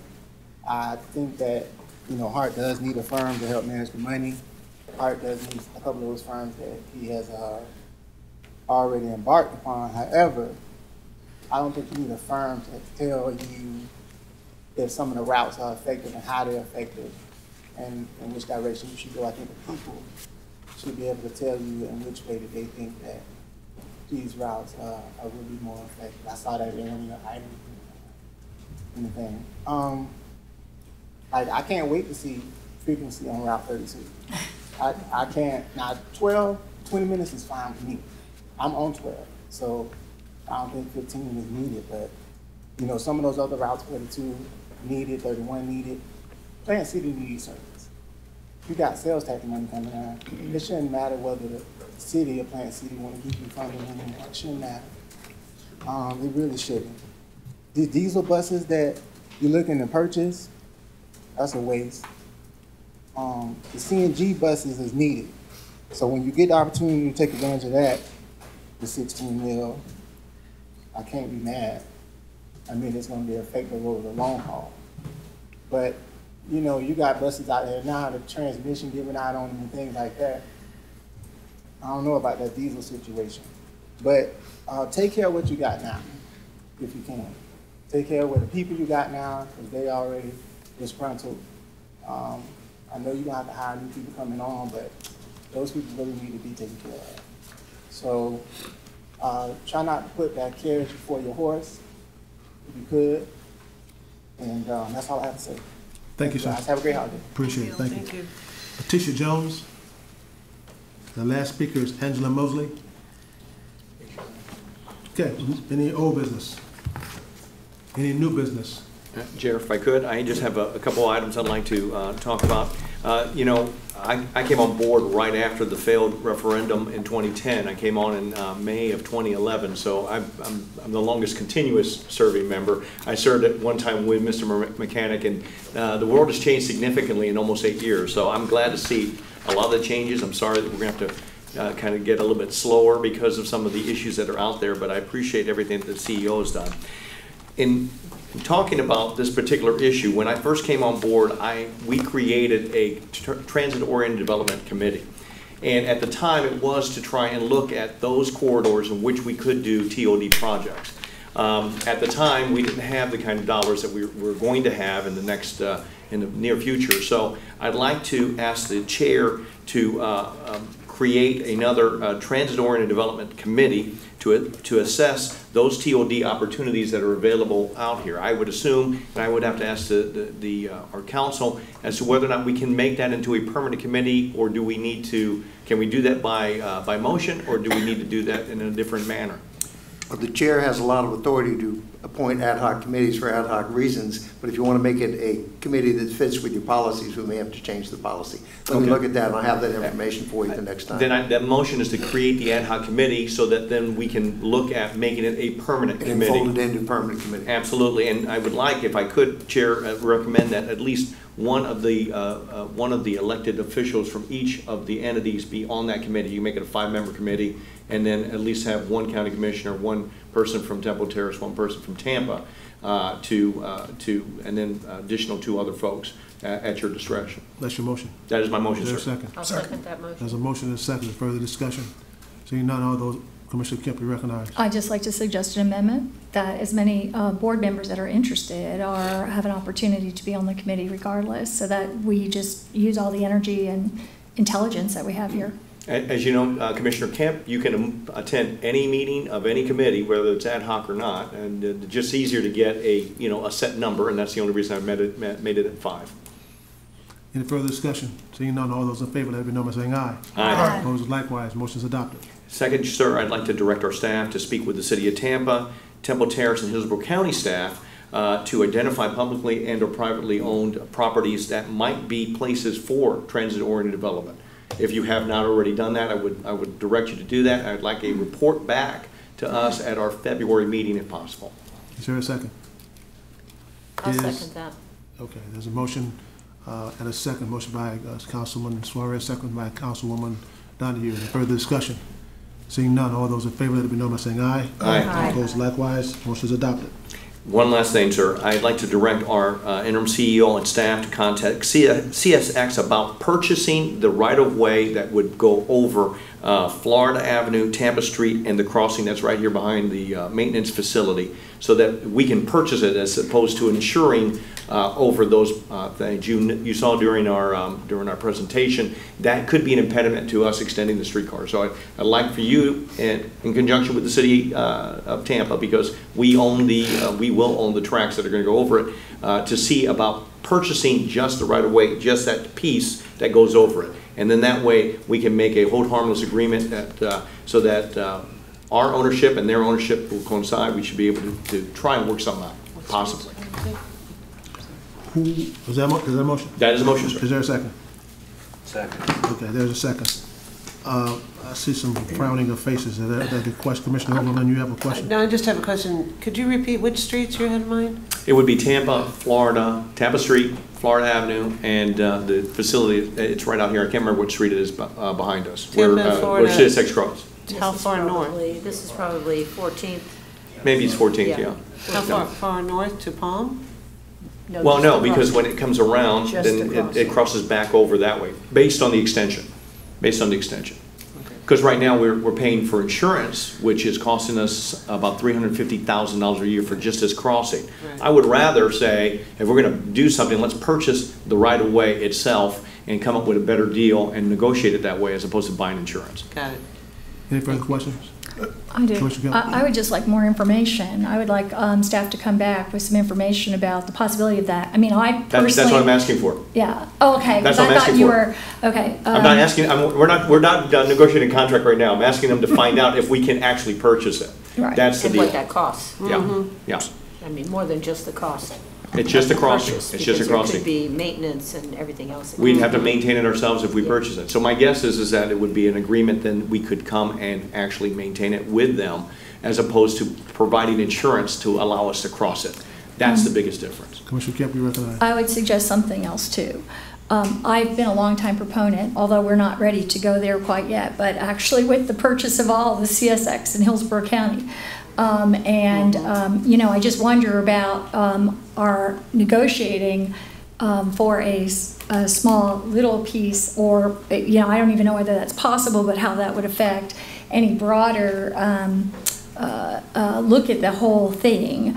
And, you know, some of the things in terms of appraisal, you know, first, and some considerations like that prior to. But I guess you could just bring back a report on that. But I'd just like to share my. We got to start somewhere. We got to start small. I mean, we're not talking about buying the entire CSX line right now. We're just talking about one piece so that we can start the extension. If you saw the schedule, we want to make sure that we're ready to go, as opposed to what happened with this project, which is that they did it without consulting CSX, and then they had to start doing with the insurance. Yep. So let's start that process now. If the county or use their monies from transit, they want to buy the CSX track, that's going to be up to you all. It's going to be up to us as HART. That depends. Right now, we're just talking about a small little piece. Mr. Hahn, you're recognized. Yes, sir. Thank you. Observation and question for you, Mr. Smith. In looking at some of the older plats and the date the city was created, and I have had question in my mind as to whether a portion of the downtown CSX right-of-way is merely an occupation and not an ownership. And I wonder if there's a way that somebody can pull title on it, on this section from the river to the edge of the original downtown. I believe that would be part and parcel of what would have to be undertaken in order to answer Mr. Suarez's question. I dealt with CSX when I was city attorney, and my recollection is they did own the right-of-way, but we can confirm that. I know they're very difficult to deal with, but we will certainly be apprised quickly of what their position is. So what's the process by which we can authorize somebody to pull title on that section of right-of-way? All we have to do is do it. It doesn't cost that much. We get a title search done. So it's going to be within the purview. Authorize you to spend a few $$1,000s to. It's within the purview of the CEO's spending limits if you want. And also remember, it's in coordination with the city. So, I mean, the city will probably have that record anyway. So as part of the direction that we're giving today, then you can pull title on the section of right-of-way in the original downtown. All right, cool. Okay. Any further discussion? I don't think we moved on the motion, sir. No, I'm sorry, I apologize. I apologize. I'm getting ready to do that, sir, if you don't mind. Is there any further discussion? We have a motion by Councilman Suarez, second by Councilwoman Donahue. Seeing no further discussion, all those in favor, let me know by saying aye. Aye. Opposed, likewise. Motion is adopted. Do you have any other motions over there, sir? That is it. That is it, Thank Chair. you. Thank you for your indulgence. Yes, ma'am. I don't want to make a motion. I just want to say thank you to the board for funding my trip to the APTA conference. It was amazing when you meet with other transit organizations who all think of themselves as being mobility organizations as opposed to simply transit. It changes your way of thinking. So I, for one, want to say thank you. It was wonderful to spend time in the frigid Washington, D.C. area. They kept us too busy to worry about being out in the cold, though. But I just want to say thank you. Any further discussions on anything? Seeing none, we're adjourned. Thank you. Did you bring back I did. It was amazing. The whole idea.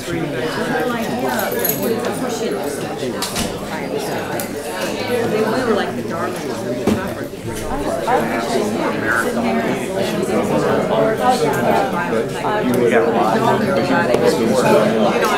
I know it is regulated. No, we still want to be as I think what I want to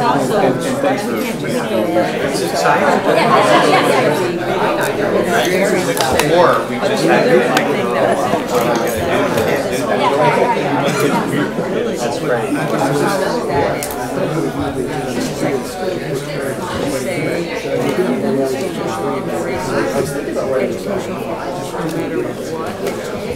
then you have